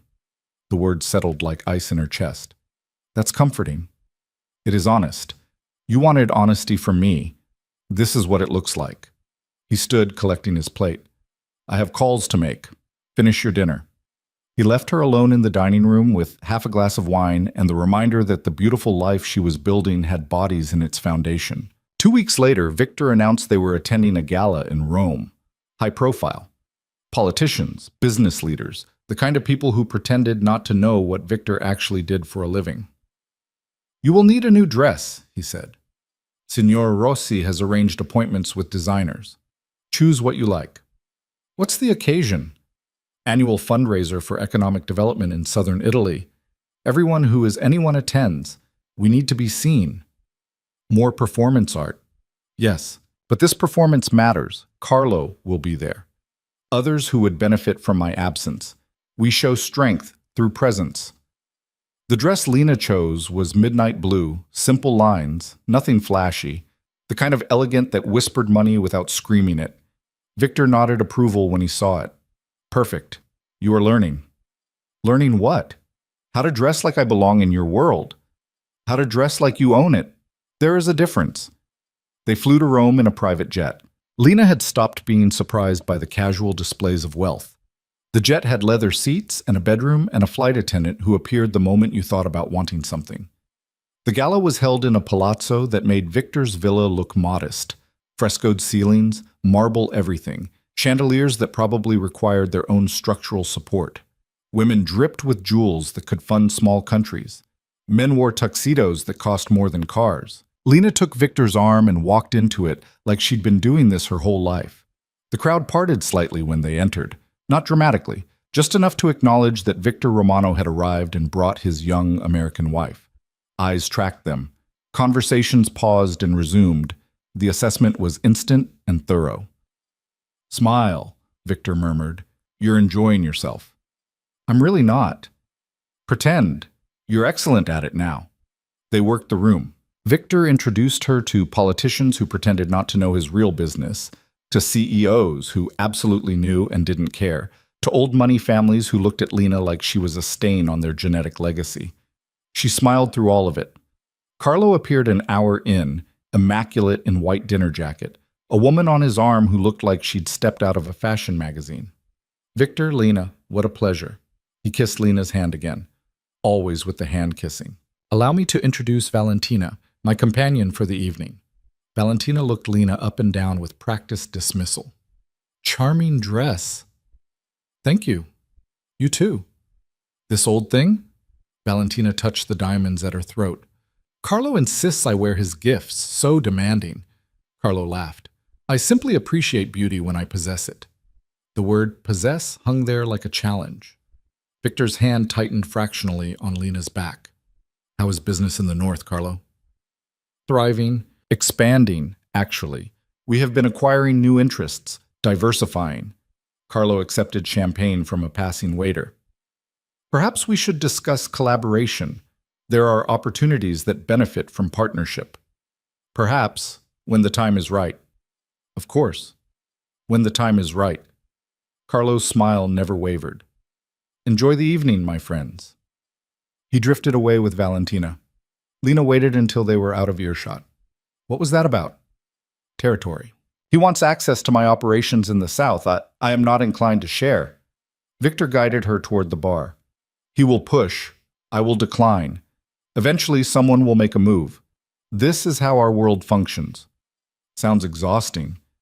It is the price of power. You learn to manage the exhaustion. They found seats for dinner at a table with a banking executive and his wife, a journalist who wrote puff pieces for political magazines, and a widow whose family owned half of Sicily. Lena made conversation, laughed at appropriate moments, and watched Victor navigate the social chess game with the same precision he brought to everything. Halfway through the main course, the journalist turned to Lena. So, Mrs. Romano, how are you finding life in Italy? It must be quite different from America. It's beautiful, the culture, the history. I'm still learning, but I love it. And the language? Italian is so difficult for Americans.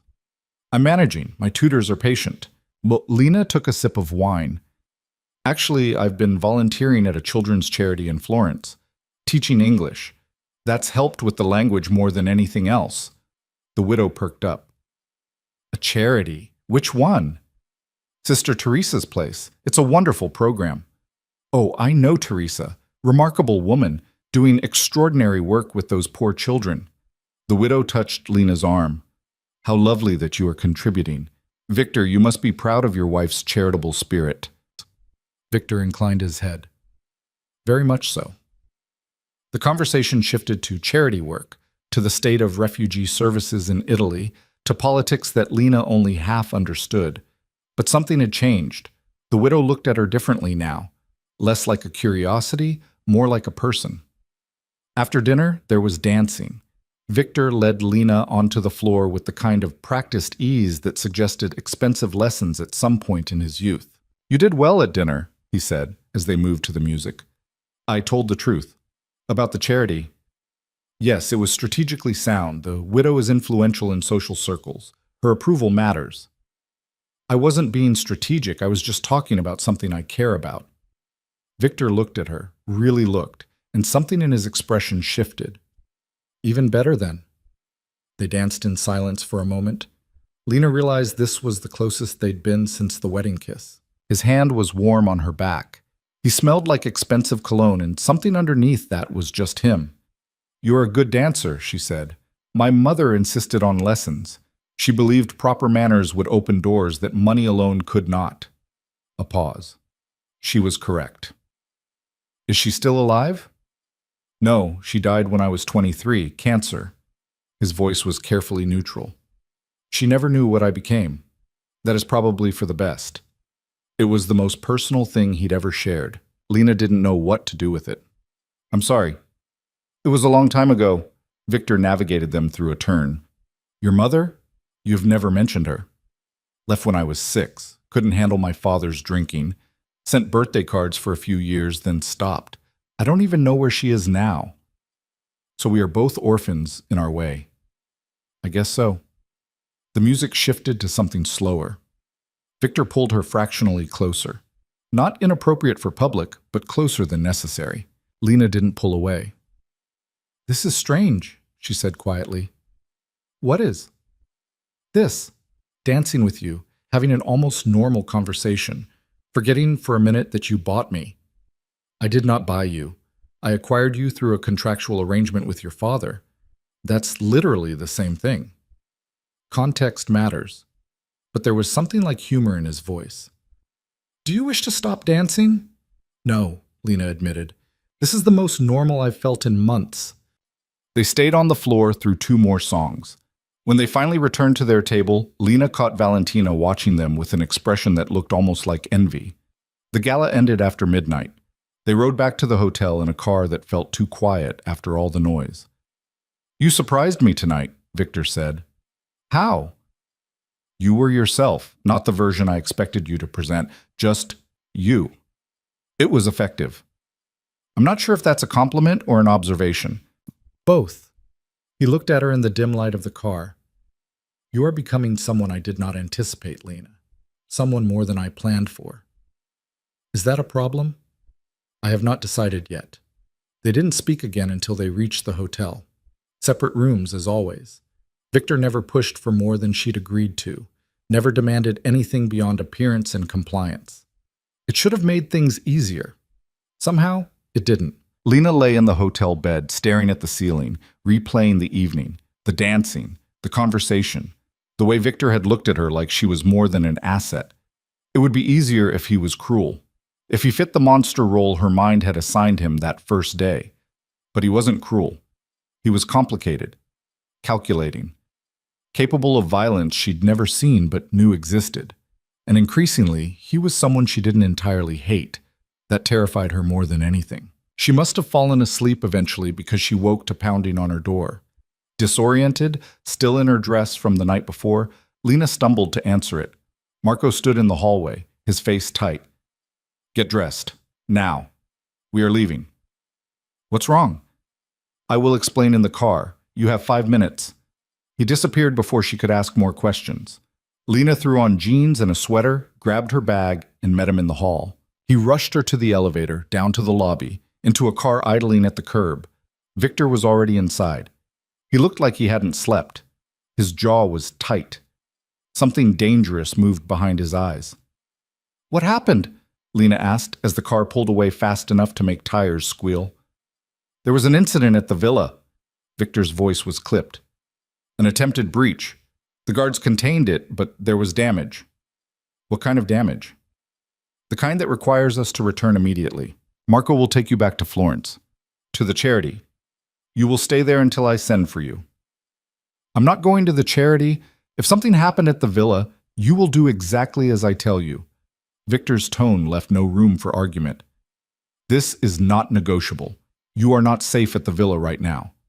Then where are you going? To handle the situation. Victor, he cut her off with a look. This is my world, Lena. The part I have kept you away from. The part that is ugly and violent and has no place for questions. You will go with Marco. You will stay where he puts you. You will not contact anyone. Do you understand? Lena's hands clenched in her lap. Fine. I mean it. This is not a game. People died last night. More will die before this is finished. I need you safe and out of the way. The car stopped at a different hotel. Marco got out, opened Lena's door. Wait, she said to Victor. Are you going to be okay? Something flickered in his expression. Yes, I have survived worse.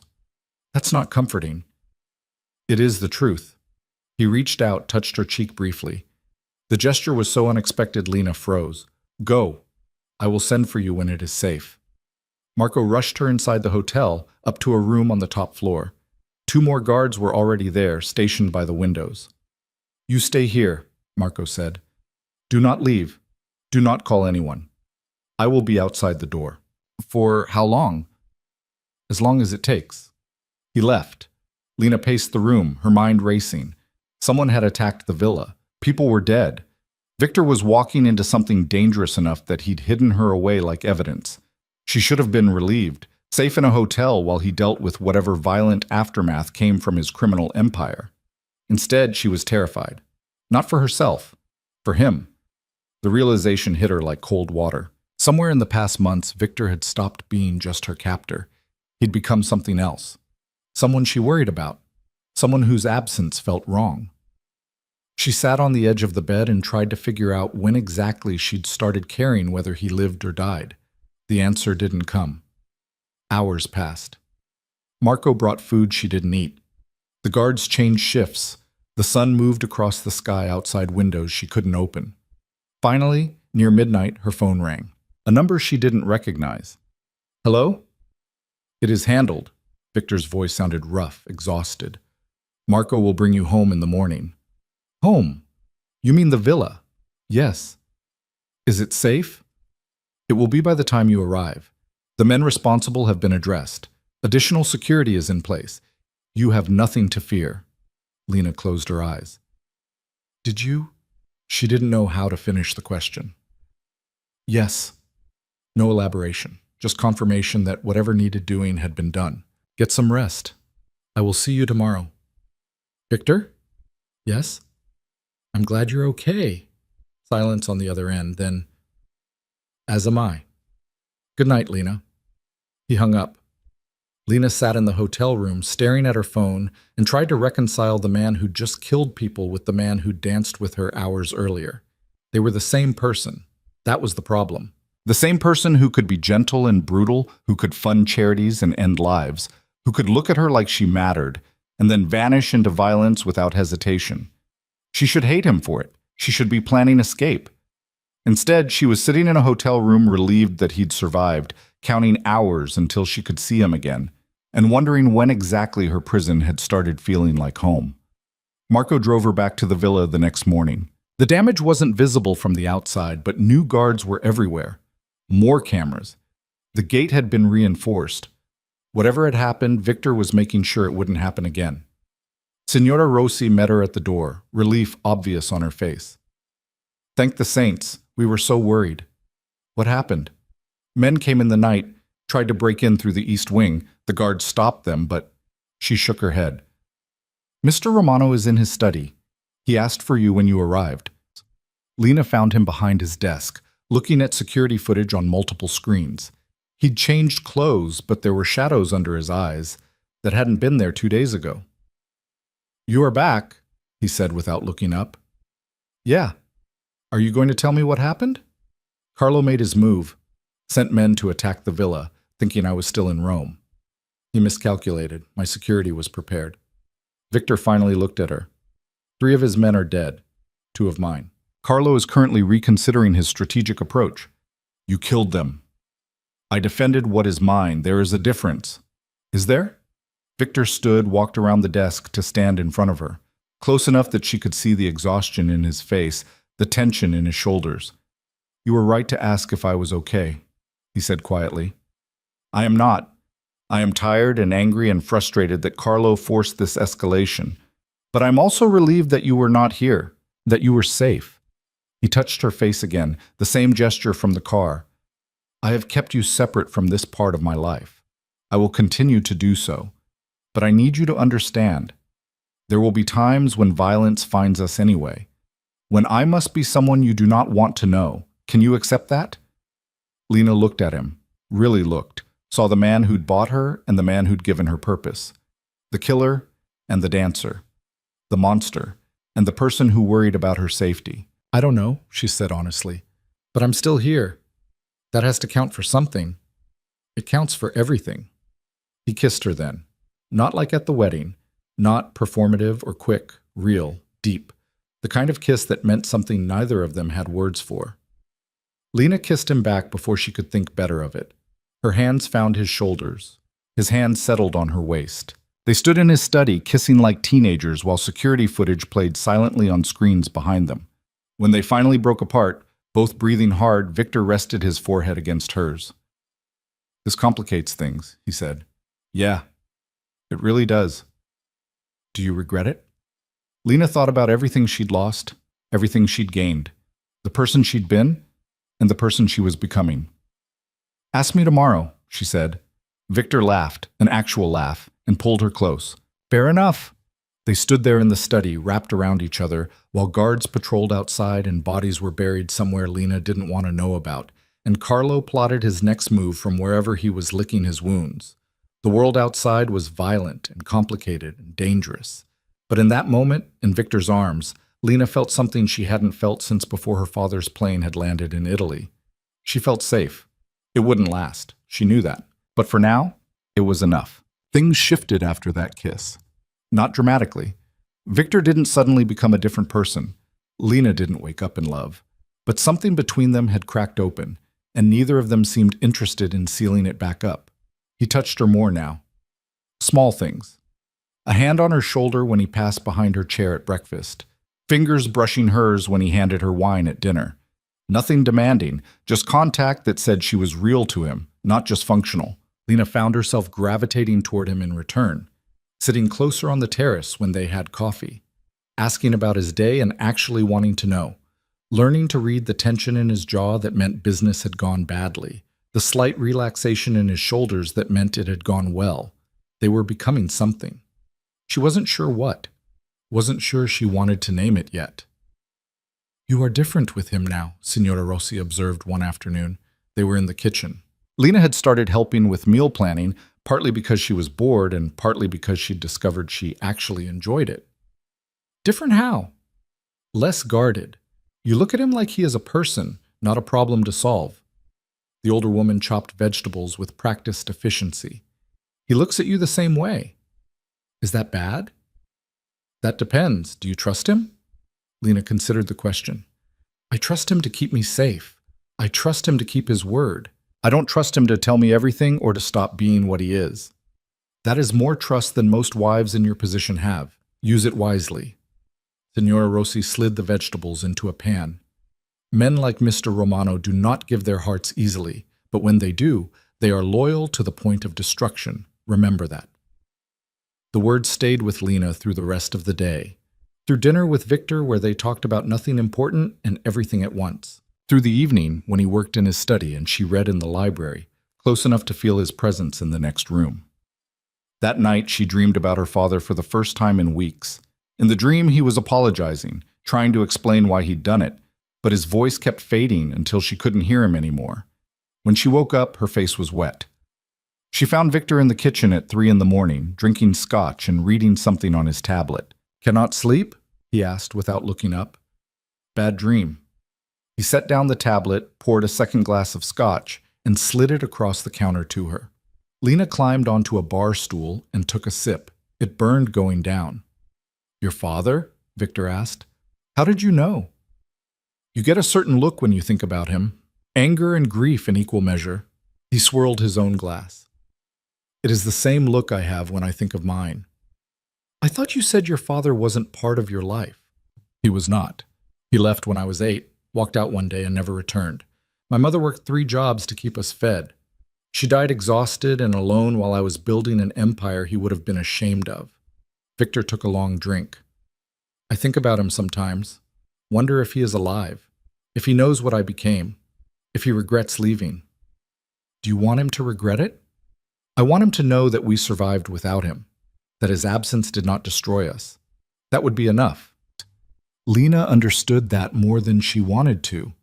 "My father sent me an email last week. Through some account I didn't know he had, asking how I was, if I was happy, if I needed anything." "What did you say?" "Nothing. I deleted it." She finished the scotch, felt the warmth spread through her chest. "I don't know what he wants from me. Forgiveness? Absolution? Proof that selling his daughter worked out okay so he can sleep at night? Probably all of those things." Victor refilled both their glasses. "Weak men always want forgiveness for their weakness. It costs them nothing and makes them feel better about the destruction they leave behind." "You hate weak people." "I hate people who make others pay for their failures. There is a difference." He looked at her directly. "Your father was weak, but you are not. You are stronger than he deserves." The compliment hit harder than the scotch. Lena blinked back tears she refused to let fall. "I don't feel strong. I feel like I'm pretending to be someone I'm not."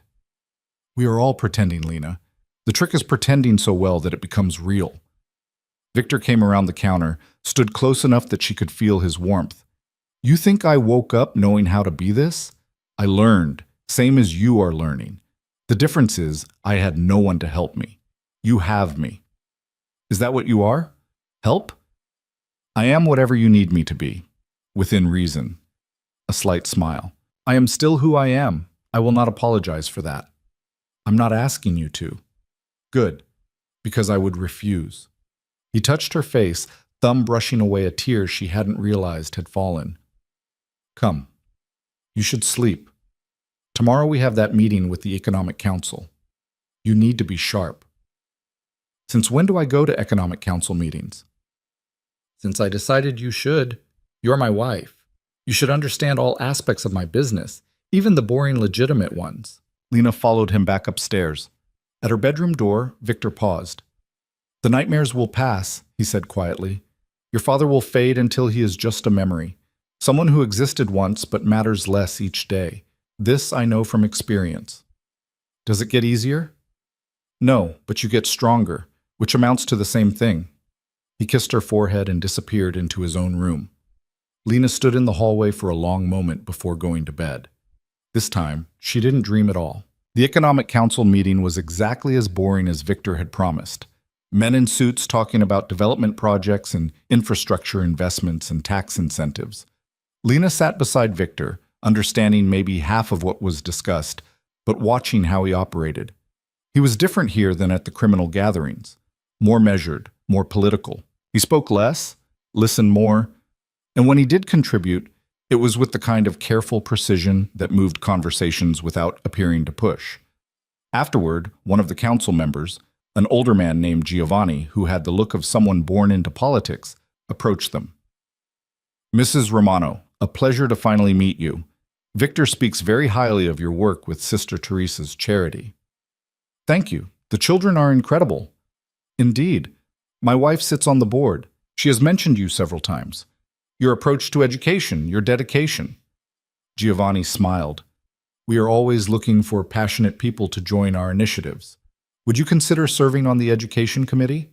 We meet monthly, advise on policy, allocate resources." Lena glanced at Victor. He gave the slightest nod. "I'd be honored," she said. "Excellent. I will have my assistant send details." Giovanni shook Victor's hand. "You have chosen well, my friend. Beauty and substance, a rare combination." When they were alone in the car heading home, Lena turned to Victor. "You set that up." "I mentioned to Giovanni that you had relevant experience and passion for education. The rest was his decision. You're giving me more access to your legitimate operations. I'm giving you opportunities to build something beyond being my wife. Is that not what you wanted?" "Yes, but why?" Victor was quiet for a moment.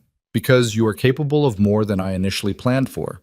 Because keeping you locked away serves no purpose beyond my control, and control without reason is cruelty.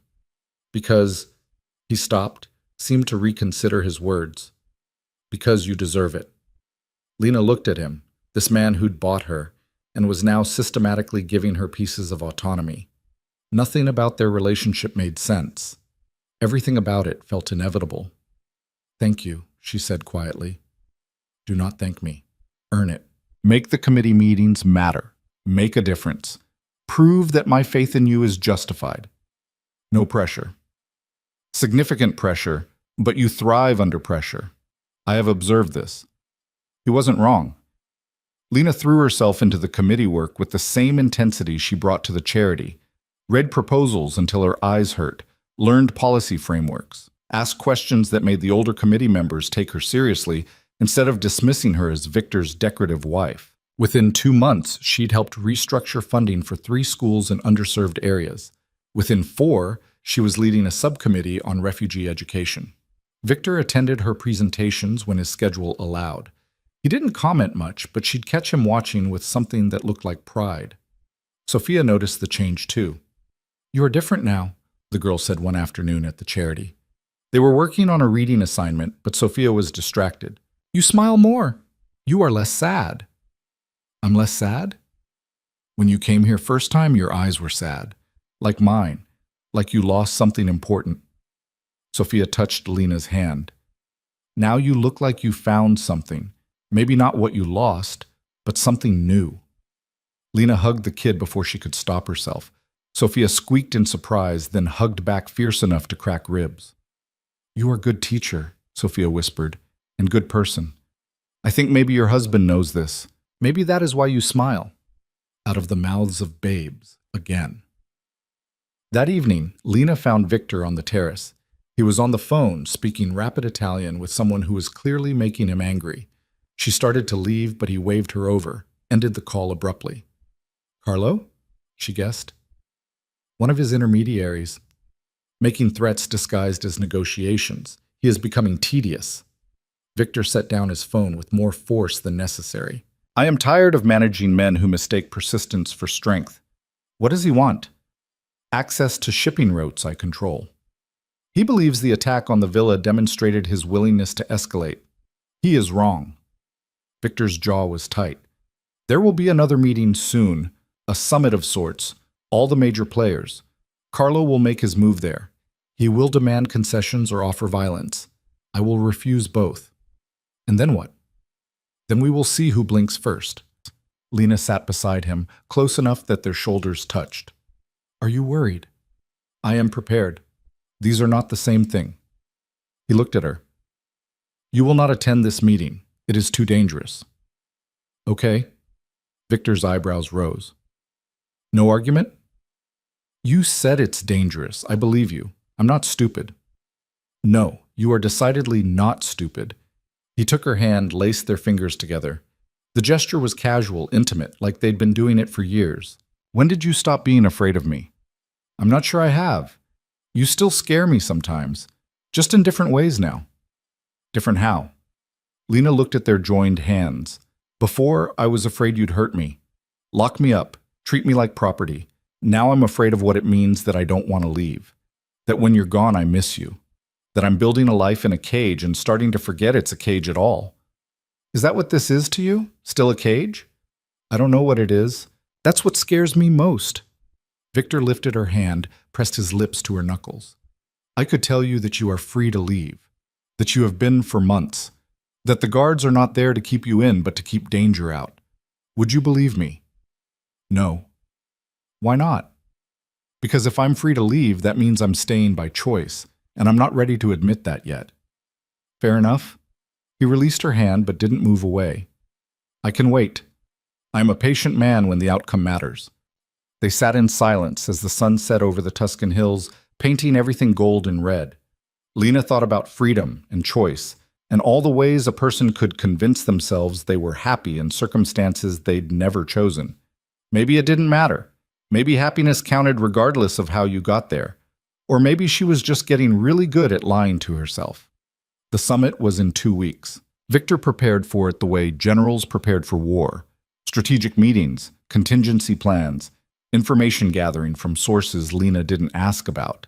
He was tense, distracted, more prone to snapping at minor irritations. Lena gave him space, focused on her own work. The committee had a major funding vote coming up. Sister Teresa needed help with a grant application. Sophia was struggling with advanced reading and needed extra tutoring, normal problems, the kind that didn't involve violence or death or criminal empires. 3 days before the summit, Victor came to her room late at night. Lena was already in bed, reading. He knocked softly, waited for permission before entering. Cannot sleep? She asked, setting down her book. Thinking too much. He stood in the doorway like he wasn't sure he should come closer. May I? Lena pulled back the covers on the other side of the bed. Yeah. He slid in beside her, still fully dressed, and lay staring at the ceiling. The bed was big enough that they weren't touching, but she could feel his presence like heat. Talk to me, Lena said. About what? Anything, whatever's keeping you awake. Victor was quiet for so long she thought he might not answer. Then, I am tired of this life sometimes. The constant positioning, the violence that solves nothing but creates more problems. The weight of knowing that one wrong decision could destroy everything I have built. Then why keep doing it? Because I do not know how to be anything else. Because this is what I am good at. Because stopping would require admitting that perhaps my mother was right, that there were other paths I could have chosen. He turned his head to look at her. Do you think less of me for saying that? No, I think you sound human. It's weird, but not bad. A slight smile. Weird. You have to admit, vulnerable honesty isn't your usual thing. I am making an exception. You seem to inspire them. He reached over, took her hand again. After the summit, things will change. Either I will have secured my position and can begin stepping back from certain operations, or I will be fighting a war that could last years. Either way, our lives will not be the same. Is this you asking me to choose? Stay or go? This is me telling you that if you want to leave, the time is now, before things become more complicated, before you are pulled deeper into something you never asked for. His grip on her hand tightened. I would not blame you. I would help you. Money, papers, a life somewhere safe. You could disappear, start over. Lena's heart was pounding. Are you asking me to leave? I am offering you the choice I never gave you before. Real choice. Not coercion, not obligation. Just the simple question, do you want to stay? She should say no, should take the out he was offering and run as far as possible from the violence and danger and moral complexity of his world. Instead, she rolled onto her side to face him. If I stay, what does that mean? For us? It means you are choosing this, me, the life we are building. It means I stop treating our marriage as a business arrangement and start treating it as something real. Victor's voice was rough. It means I would be yours, Lena, fully, completely, in ways I have never been anyone's. And if I go, then I let you, and I spend the rest of my life wondering what might have been if I had been a better man from the start. Lena looked at him in the dim light from her bedside lamp, saw the vulnerability he was offering, the risk he was taking. This man who controlled everything, giving her the power to destroy him. I need to think, she said. I know. That is why I am telling you now. You have 3 days to decide. After that, the window closes. Things become too dangerous for you to leave safely. He kissed her forehead, slid out of bed, and left her alone with the biggest decision of her life. Lena didn't sleep that night, didn't sleep the next night either. She went through the motions, taught her classes at the charity, attended a committee meeting, had dinner with Victor where they talked about nothing important and everything hung heavy in the air between them. She made lists of pros and cons, tried to logic her way through it. The cons were obvious. He was a criminal. She'd been coerced. Nothing about their beginning was okay. The pros were harder to quantify. Safety, purpose, the way he looked at her, the life she was building, the fact that she'd stopped feeling like a prisoner months ago. On the second day, she went to see Sister Teresa. You are troubled, the older woman said. They were in her office, a small room filled with paperwork and photographs of children who'd passed through the program. I need advice, but I can't tell you the specifics. Then tell me what you can. Lena chose her words carefully. If you had the chance to leave a situation that started badly but has become something good, would you? Even if leaving meant giving up everything you've built? Sister Teresa was quiet, hands folded on her desk. That depends. Is the situation itself harmful, or was only the beginning harmful? The beginning was terrible. The situation now is complicated, but not harmful, maybe even good. And if you stay, do you do so freely, or because you feel you have no other choice? That was the question, wasn't it? I'm not sure I know the difference anymore, Lena admitted. Then that is what you must determine. Not whether to stay or go, but whether your choice to stay would be truly yours. Sister Teresa smiled gently. You are stronger than you think, child. Trust yourself. The answer is there if you are brave enough to look. Lena left the charity more confused than when she'd arrived, drove back to the villa through the Tuscan countryside that had stopped feeling foreign, walked through rooms that had stopped feeling like a prison. She found Victor in his study, reviewing documents for the summit. He looked up when she entered. You have decided? He asked. Not yet, but I have questions. Ask. If I stay, do I get the truth? All of it? About what you do, who you are, the things you've done? Yes. No more secrets beyond what is necessary for your safety. Do I get a say in decisions that affect both of us? Within reason. I will not put your safety to a vote. But otherwise, yes. Do I get to keep my work, the charity, the committee, the things that are mine? You get to expand them if you wish. I will support whatever you want to build. Lena paced his study, thinking. And if somewhere down the line I change my mind, if this stops working, Victor set down his papers. Then we discuss it like adults. I will not hold you against your will, Lena. That was never the plan long term. I wanted a wife for appearances, yes, but I wanted a partner more. You cannot force partnership. It has to be chosen. You're really giving me this? Real choice? I am really giving you this. Real choice, real partnership, real risk that you might leave and break something in me I did not know could break. He stood, came around the desk. I am asking you to choose me, Lena, not because you have to, because you want to. And if the answer is no, I will accept it. But I need you to know. I want you to stay. More than I have wanted anything in a very long time. There it was, the truth stripped bare. No manipulation, no coercion, just a man asking a woman to choose him. Lena looked at this person who'd bought her and freed her and complicated every simple thing about right and wrong. This man who was a criminal and a partner and someone she'd started to care about despite every reason not to.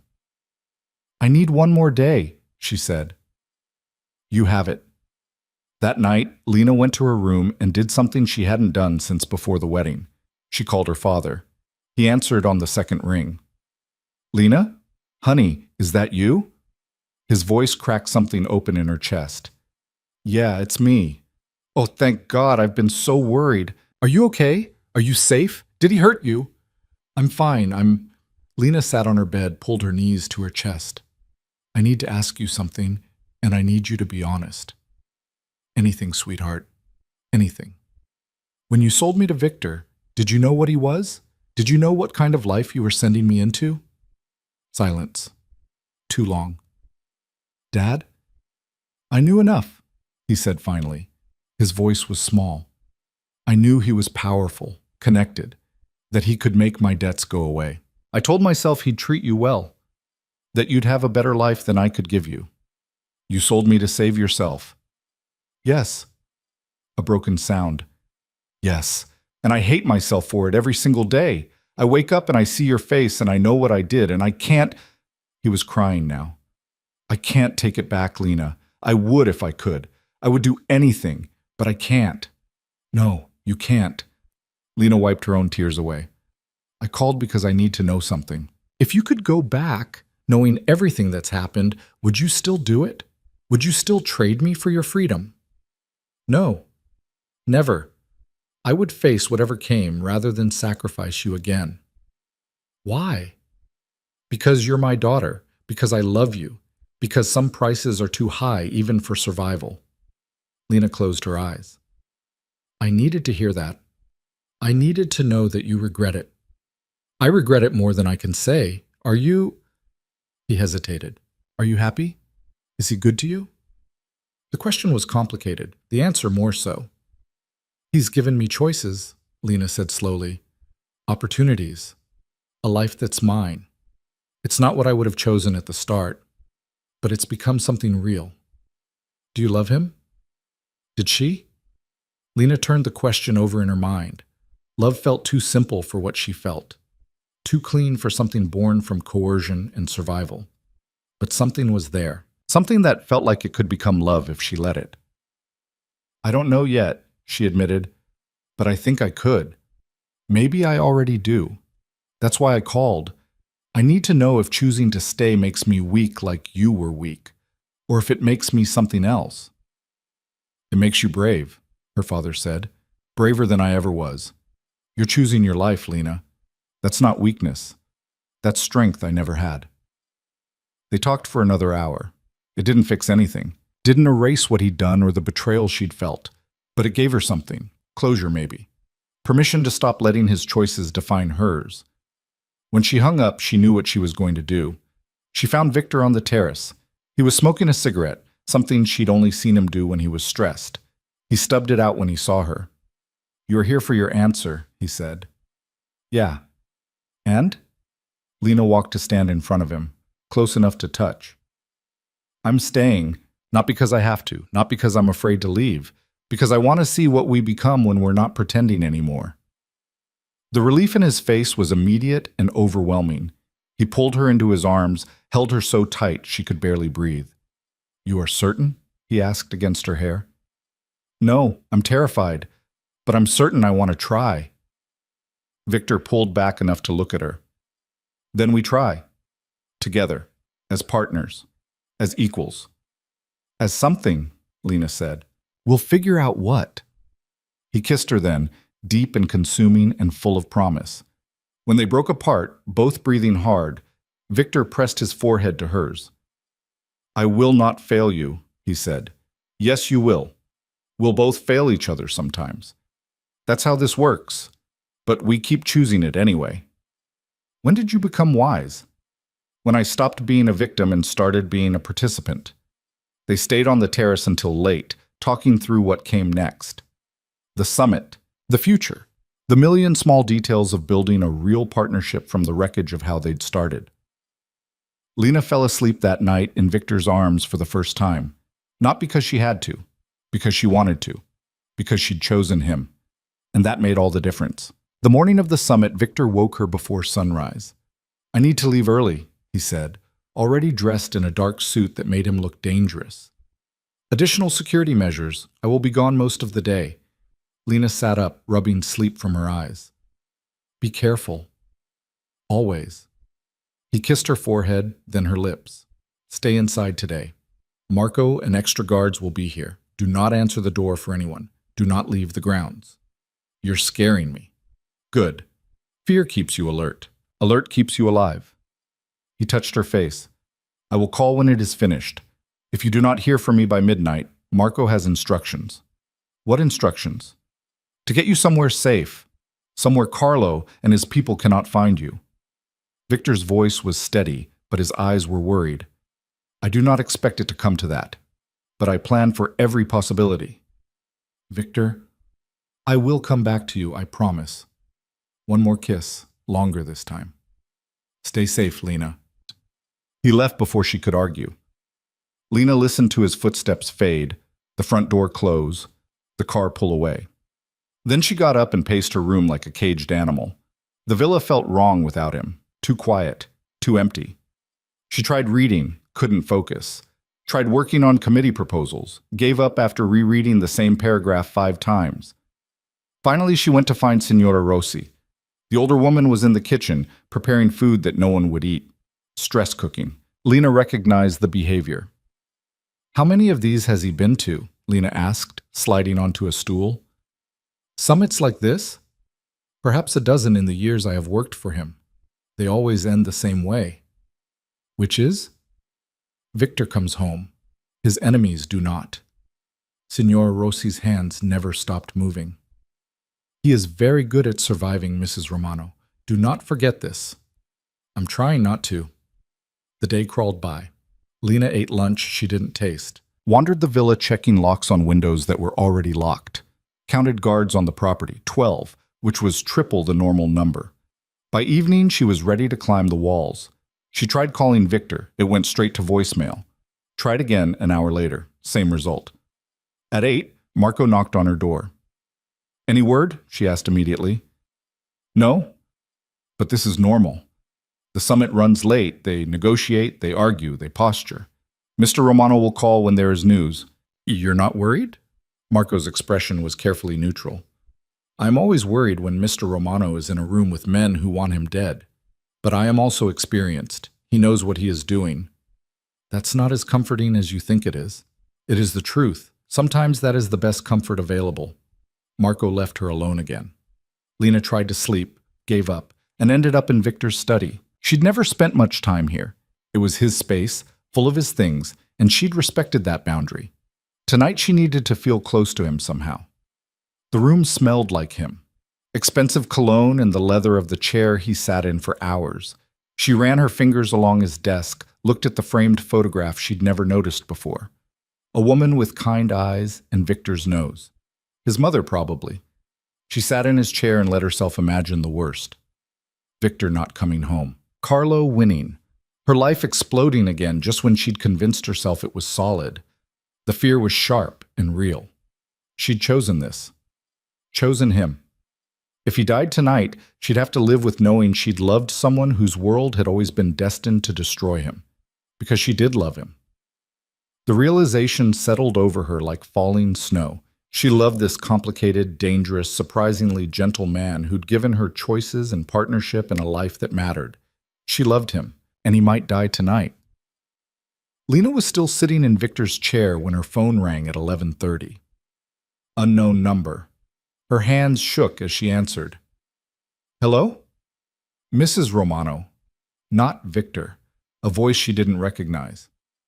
"There has been an incident. Your husband asked me to call." Her heart stopped. "Is he alive?" "Yes. Injured, but alive. He is being transported to a private medical facility. I will send the address. Come immediately. Tell no one where you are going." The call ended. Lena stared at her phone, her mind racing. This could be a trap. Could be Carlo's people luring her out to use her against Victor. But if Victor was actually hurt and she didn't go, the address came through. A location in Florence she didn't recognize. She found Marco in the security room, monitoring cameras. I need you to drive me somewhere. Now. Mr. Romano said you stay here. Victor's hurt. Someone just called. He's at a medical facility in Florence and he asked for me. She showed him the address. We go now or I take a car and go myself. Marco studied her face, then the address. This could be a trap. I know. Come with me. Bring backup. But I'm going. He made a decision. 5 minutes. Full security detail. You do exactly what I say. Deal. They took 2 cars. Marco drove the first with Lena and 2 guards. 3 more guards followed in the second vehicle. Everyone was armed. Everyone looked like they expected trouble. The facility was in an industrial area, unmarked building, lights on and only a few windows. Marco made them circle the block twice, checking for ambush points. I do not like this, he said. Neither do I. But if he's in there, I know. Marco parked, spoke into his radio in rapid Italian. The second car positioned itself at the exit. You stay behind me. You do not leave my sight. Understood? Lena nodded. They entered through a side door. The interior was clinical, sterile, definitely a medical setup. A woman in scrubs met them in the hallway. Mrs. Romano? Where is he? This way. He specifically asked for you. The woman led them down a corridor to a private room. Marco checked it first, verified it was clear, then let Lena enter. Victor was on a hospital bed, shirt off, bandages around his ribs and left shoulder. His face was bruised, one eye swollen, but he was conscious, alert, and alive. You look terrible, Lena said, her voice breaking. You should see the other guy. Victor tried to smile, winced. Actually, you cannot. He is not in viewable condition anymore. She crossed to the bed, careful not to jar him. What happened? Carlo made his move, brought armed men to the summit. Very poor form. There was violence. Victor touched her face with his good hand. I won, but it was close. How bad are you hurt? Cracked ribs, dislocated shoulder that has been relocated, various contusions, nothing that will not heal. He pulled her down for a gentle kiss. I told you I would come back to you. This is not what I pictured when you said that. No, but I'm here. That is what matters. The doctor entered, an older man who looked like he'd seen worse. Mrs. Romano, your husband needs rest. He can go home tomorrow if there are no complications. I'm going home tonight, Victor said. Absolutely not. You have tonight. My home is secure. Your facility, while excellent, is not. Victor's tone left no room for argument. Prepare discharge papers. We leave in 1 hour. The doctor sighed, but didn't fight it. Probably used to Victor's stubbornness. Marco helped Victor dress. It took longer than it should have, every movement clearly painful. But Victor refused a wheelchair, refused help beyond what was absolutely necessary. Pride will kill you, Lena said. Perhaps. But I will die on my feet, not in a wheelchair. They made it to this car. The drive back was tense, everyone watching for tails, but they reached the villa without incident. Signora Rossi met them at the door, relief obvious on her face. Thank the saints, I will prepare your room. Our room, Victor corrected, looking at Lena. If that is acceptable to you. Yeah, that's acceptable. They got him upstairs, into bed. The doctor had provided pain medication. Victor took it grudgingly. I hate feeling foggy, he muttered. Too bad. You need to heal. Lena sat on the edge of the bed. What happened with Carlo? He is dead. So are most of his inner circle. The ones who survived have pledged loyalty to me. His territory is now mine. Victor closed his eyes. It is finished. The threat is eliminated. At what cost? 3 of my men died, 5 others injured. Matteo brokered peace among the remaining factions. My position is stronger than it has ever been. He opened his eyes, looked at her. But I'm tired, Lena. Tired of the violence. Tired of the constant threat. I think perhaps it is time to change course. Change how? Step back from the criminal operations. Focus on legitimate business. I have enough wealth to last several lifetimes, enough power that people will not challenge me even if I withdraw. He took her hand. I want a different life. One where you are not afraid every time I leave the house. One where we can build something beyond survival. Lena felt tears prick her eyes. You mean that? I do. It will take time. These transitions do not happen overnight. But yes, I am done with this world. He pulled her down beside him. I want the life you chose when you decided to stay. I want to deserve that choice. She kissed him carefully, mindful of his injuries. You already do. No, but I will. This I promise you. They fell asleep tangled together, Victor's breathing steady despite the pain medication, Lena's hand over his heart feeling it beat. The next weeks were a blur of recovery and reorganization. Victor worked from bed, from the terrace, from his study when he could manage the stairs. He was systematically dismantling his criminal empire, selling off operations, severing ties with dangerous associates, and redirecting everything toward legal enterprises. It wasn't clean. Some people didn't want to let him go. There were threats, tense negotiations, a few incidents that required Marco's intervention. But slowly, methodically, Victor extracted himself from the world that had defined him for decades. Lena watched him rebuild himself into something else, someone who still had power but wielded it differently, who could be ruthless when necessary but chose other options first, who was learning to be a husband instead of just a crime lord with a wife. They had their first real fight 6 weeks after the summit. Something stupid about Lena wanting to visit the charity on a day when security was still elevated. Victor said no. Lena went anyway. When she came home, he was furious. I told you it was not safe. And I told you I'm not going to stop living my life because you're paranoid. It is not paranoia when people have actually tried to kill you. No one tried to kill me. They tried to kill you. They yelled at each other for 20 minutes. Then Victor stormed out. Lena threw a book at the door after he left. Signora Rossi found her an hour later, still fuming. Your first real fight, the older woman observed. This is good. How is this good? Because it means you are equals now. You do not fear his anger. He does not expect your submission. You are partners having a disagreement. This is what healthy marriages look like. Victor came back that evening with flowers and an apology. You were right. I cannot keep you in a cage, even a golden one. I will work on trusting that you can take care of yourself. And I'll work on understanding when your paranoia is justified instead of just annoying. Lena accepted the flowers. We're kind of a mess, aren't we? Yes, but we are our mess. That makes it tolerable. They learned to fight fair, to compromise, to recognize when they were being stubborn versus when the issue actually mattered. It wasn't perfect. Some days were harder than others, but they were building something real. 3 months after the summit, Lena realized her period was late. She stared at the calendar, counted days twice, then bought a pregnancy test on the way home from the charity. Took it in the bathroom of a coffee shop because she couldn't wait until she got back to the villa. 2 lines. Unmistakable. Pregnant. Lena sat on the toilet lid, staring at the test, her mind spinning. They'd been careful most of the time. Not all the time, but most. Apparently most wasn't enough.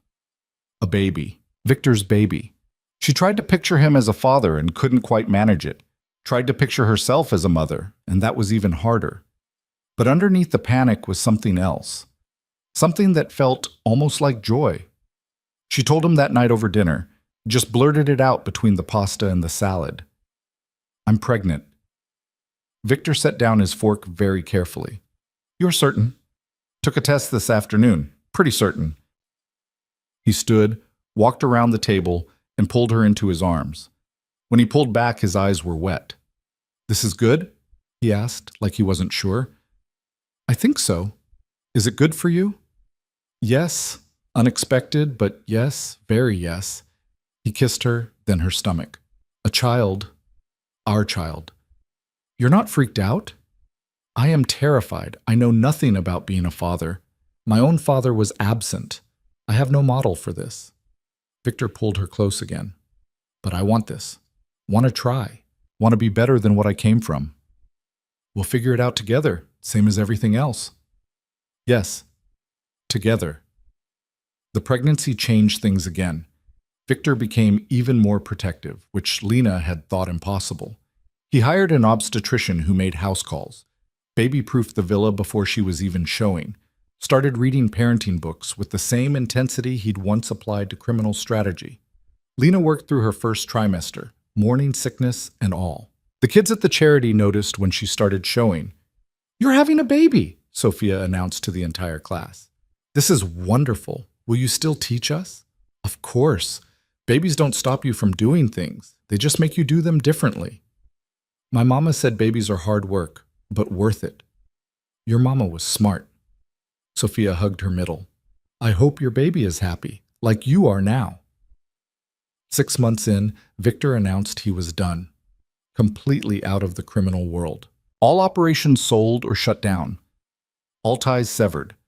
He was officially just a wealthy businessman with diverse, legitimate holdings. "How does it feel?" Lena asked. They were on the terrace, her feet in his lap because they were swollen and he'd insisted on rubbing them. "Strange, like I have been running for decades and suddenly stopped. I do not know what to do with the stillness." "You'll figure it out. Maybe start with being present, being here. With me. With this." She touched her stomach. "I am here. I will be here. This I promise." He kissed her ankle. "I want to be a good father, Lena. Better than mine was. Better than your father was. I want our child to know stability, safety, love. Things we did not have. We'll give them that. Both of us." The baby came in early spring, 3 weeks before the due date. Labor was long and painful, and Lena cursed Victor's entire lineage at one point. He took it without complaint, held her hand, let her squeeze until his fingers went numb. When the doctor finally placed their daughter in Lena's arms, everything else fell away. She was perfect, tiny and red and screaming her lungs out, but perfect. "We have a daughter," Victor said, his voice thick with emotion. "Lena, we have a daughter. What should we name her?" They discussed names but never decided. Victor looked at the baby, then at Lena. "Elena, after you, but her own person. Elena Rose. Elena Rose Romano." Lena tested the name. "Yeah, that works." Victor held his daughter for the first time with the kind of careful reverence usually reserved for holy relics. Elena stopped crying immediately, stared up at him with unfocused newborn eyes. "Hello, little one," he said softly. "I am your father. I am not very good at this yet, but I will learn. I will protect you. I will love you. I will be better for you than I have been for anyone else." Watching him with their daughter, Lena felt something settle in her chest. This man who'd bought her, who'd given her choices, who'd loved her clumsily but completely, who was now holding their child like she was made of glass and promises. They'd come so far from that first day in the villa, from fear and coercion to this, a family built on choice and second chances and love that hadn't been part of the plan. It wasn't perfect. Nothing ever was. But it was theirs. A year later, Lena stood in the garden watching Victor play with Elena. She was walking now, toddling around on unsteady legs while he hovered nearby, ready to catch her when she fell. "Again," Elena demanded in her limited vocabulary. "Again, Papa." Victor picked her up, tossed her gently in the air, caught her as she shrieked with laughter.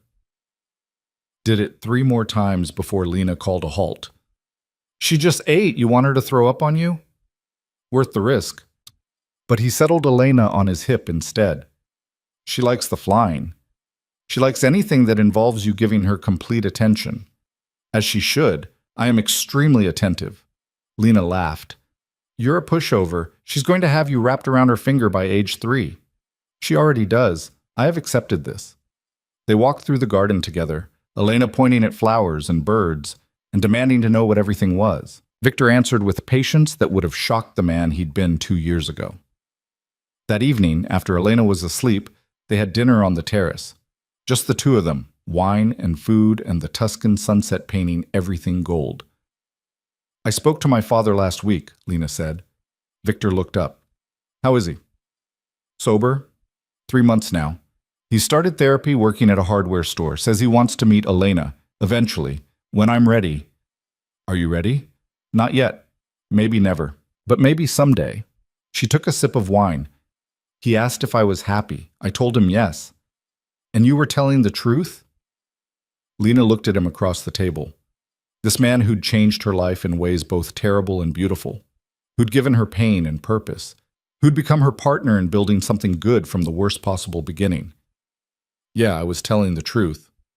Even knowing how we started, the coercion, the lack of choice, all of it. The beginning was awful. I won't pretend it wasn't. But the middle and the end, those are ours. We chose those. She reached across the table, took his hand. I chose you, Victor. Eventually. When it counted. And you chose me. That's what matters. I did not deserve that choice. Probably not. But you earned it anyway. By changing. By trying. By becoming someone worth choosing. Victor lifted her hand, kissed her knuckles. I love you, Lena. I do not say it enough, but I love you more than I thought myself capable of loving anyone. I love you too, even though you drive me crazy sometimes. The feeling is mutual. They finished dinner watching the sun set. Elena started crying from the nursery.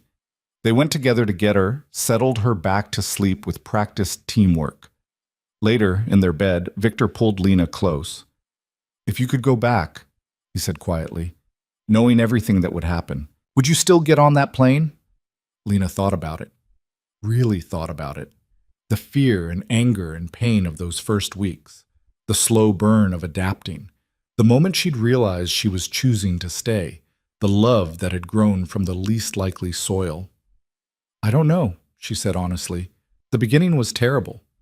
You were terrible. What you did was wrong, and I'll never say otherwise. But I wouldn't trade where we ended up, this life, this family, this version of us.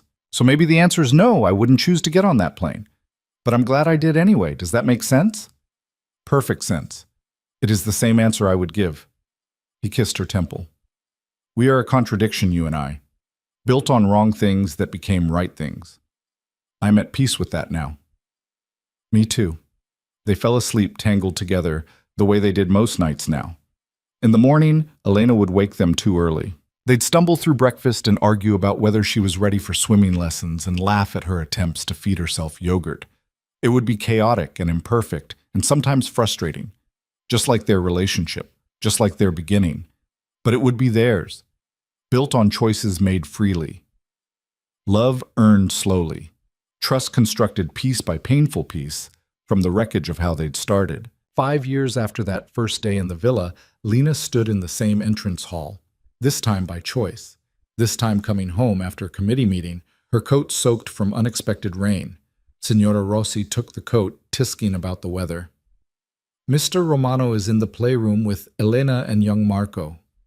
Marco, their son, born 2 years after Elena, named after the guard who taught Lena to fight and had become something like family. Lena found them building a fort out of couch cushions. Elena was directing operations with the authority of a general. Little Marco was trying to eat one of the cushions. Victor was attempting to create structural integrity while preventing his son from choking. Mama! Elena launched herself at Lena. We are building a castle. I can see that. Very impressive. Victor looked up, smiling. How was the meeting? Productive. We secured funding for 6 new schools. Sister Teresa sends her love. Excellent. Come, help me with this before your son destroys my architectural vision. Lena joined them on the floor. They built the fort together, the 4 of them, laughing when it collapsed and rebuilding it stronger. When the kids finally wore themselves out, Victor carried Marco to bed while Lena tucked in Elena.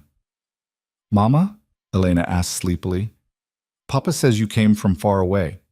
From America. That's right. Why did you come here? How to answer that? Lena smoothed Elena's hair back from her forehead. I came here because your papa needed me. And I needed him, even though I didn't know it yet. And together we made this. Our family. I'm glad you came. Me too, baby. Me too. She kissed Elena's forehead, turned out the light, and found Victor waiting in the hallway. She asked about how we met, Lena said. What did you tell her? That we needed each other. That we made something good together. The simplified version. Someday we will tell her the complicated version. Someday. When she's old enough to understand that people can start in terrible places and end up somewhere beautiful anyway. Victor pulled her close. We did end up somewhere beautiful, did we not? Lena looked around the villa that had once been a prison and was now a home. Thought about the life they'd built from the worst possible foundation, the family they'd created, the love that had grown despite everything arguing against it. Yeah, she said, we really did. They walked to their room hand in hand. Outside, the Tuscan night was clear and full of stars. Inside, their children slept safe and loved. And between them was the kind of partnership that couldn't be bought or coerced or forced, only chosen, again and again, every day. The beginning had been wrong in every way that mattered, but the ending, the life they'd made, the people they'd become, the love that had somehow bloomed in captivity and flourished in freedom, that was right in ways Lena had never imagined possible. She'd been 19 when her father sold her, 20 when she'd chosen to stay, 25 when she finally understood that some of the best things in life came from the worst beginnings. Not because the beginning didn't matter, it always would, but because what you built afterward mattered more. And what they'd built was worth every painful step it had taken to get there.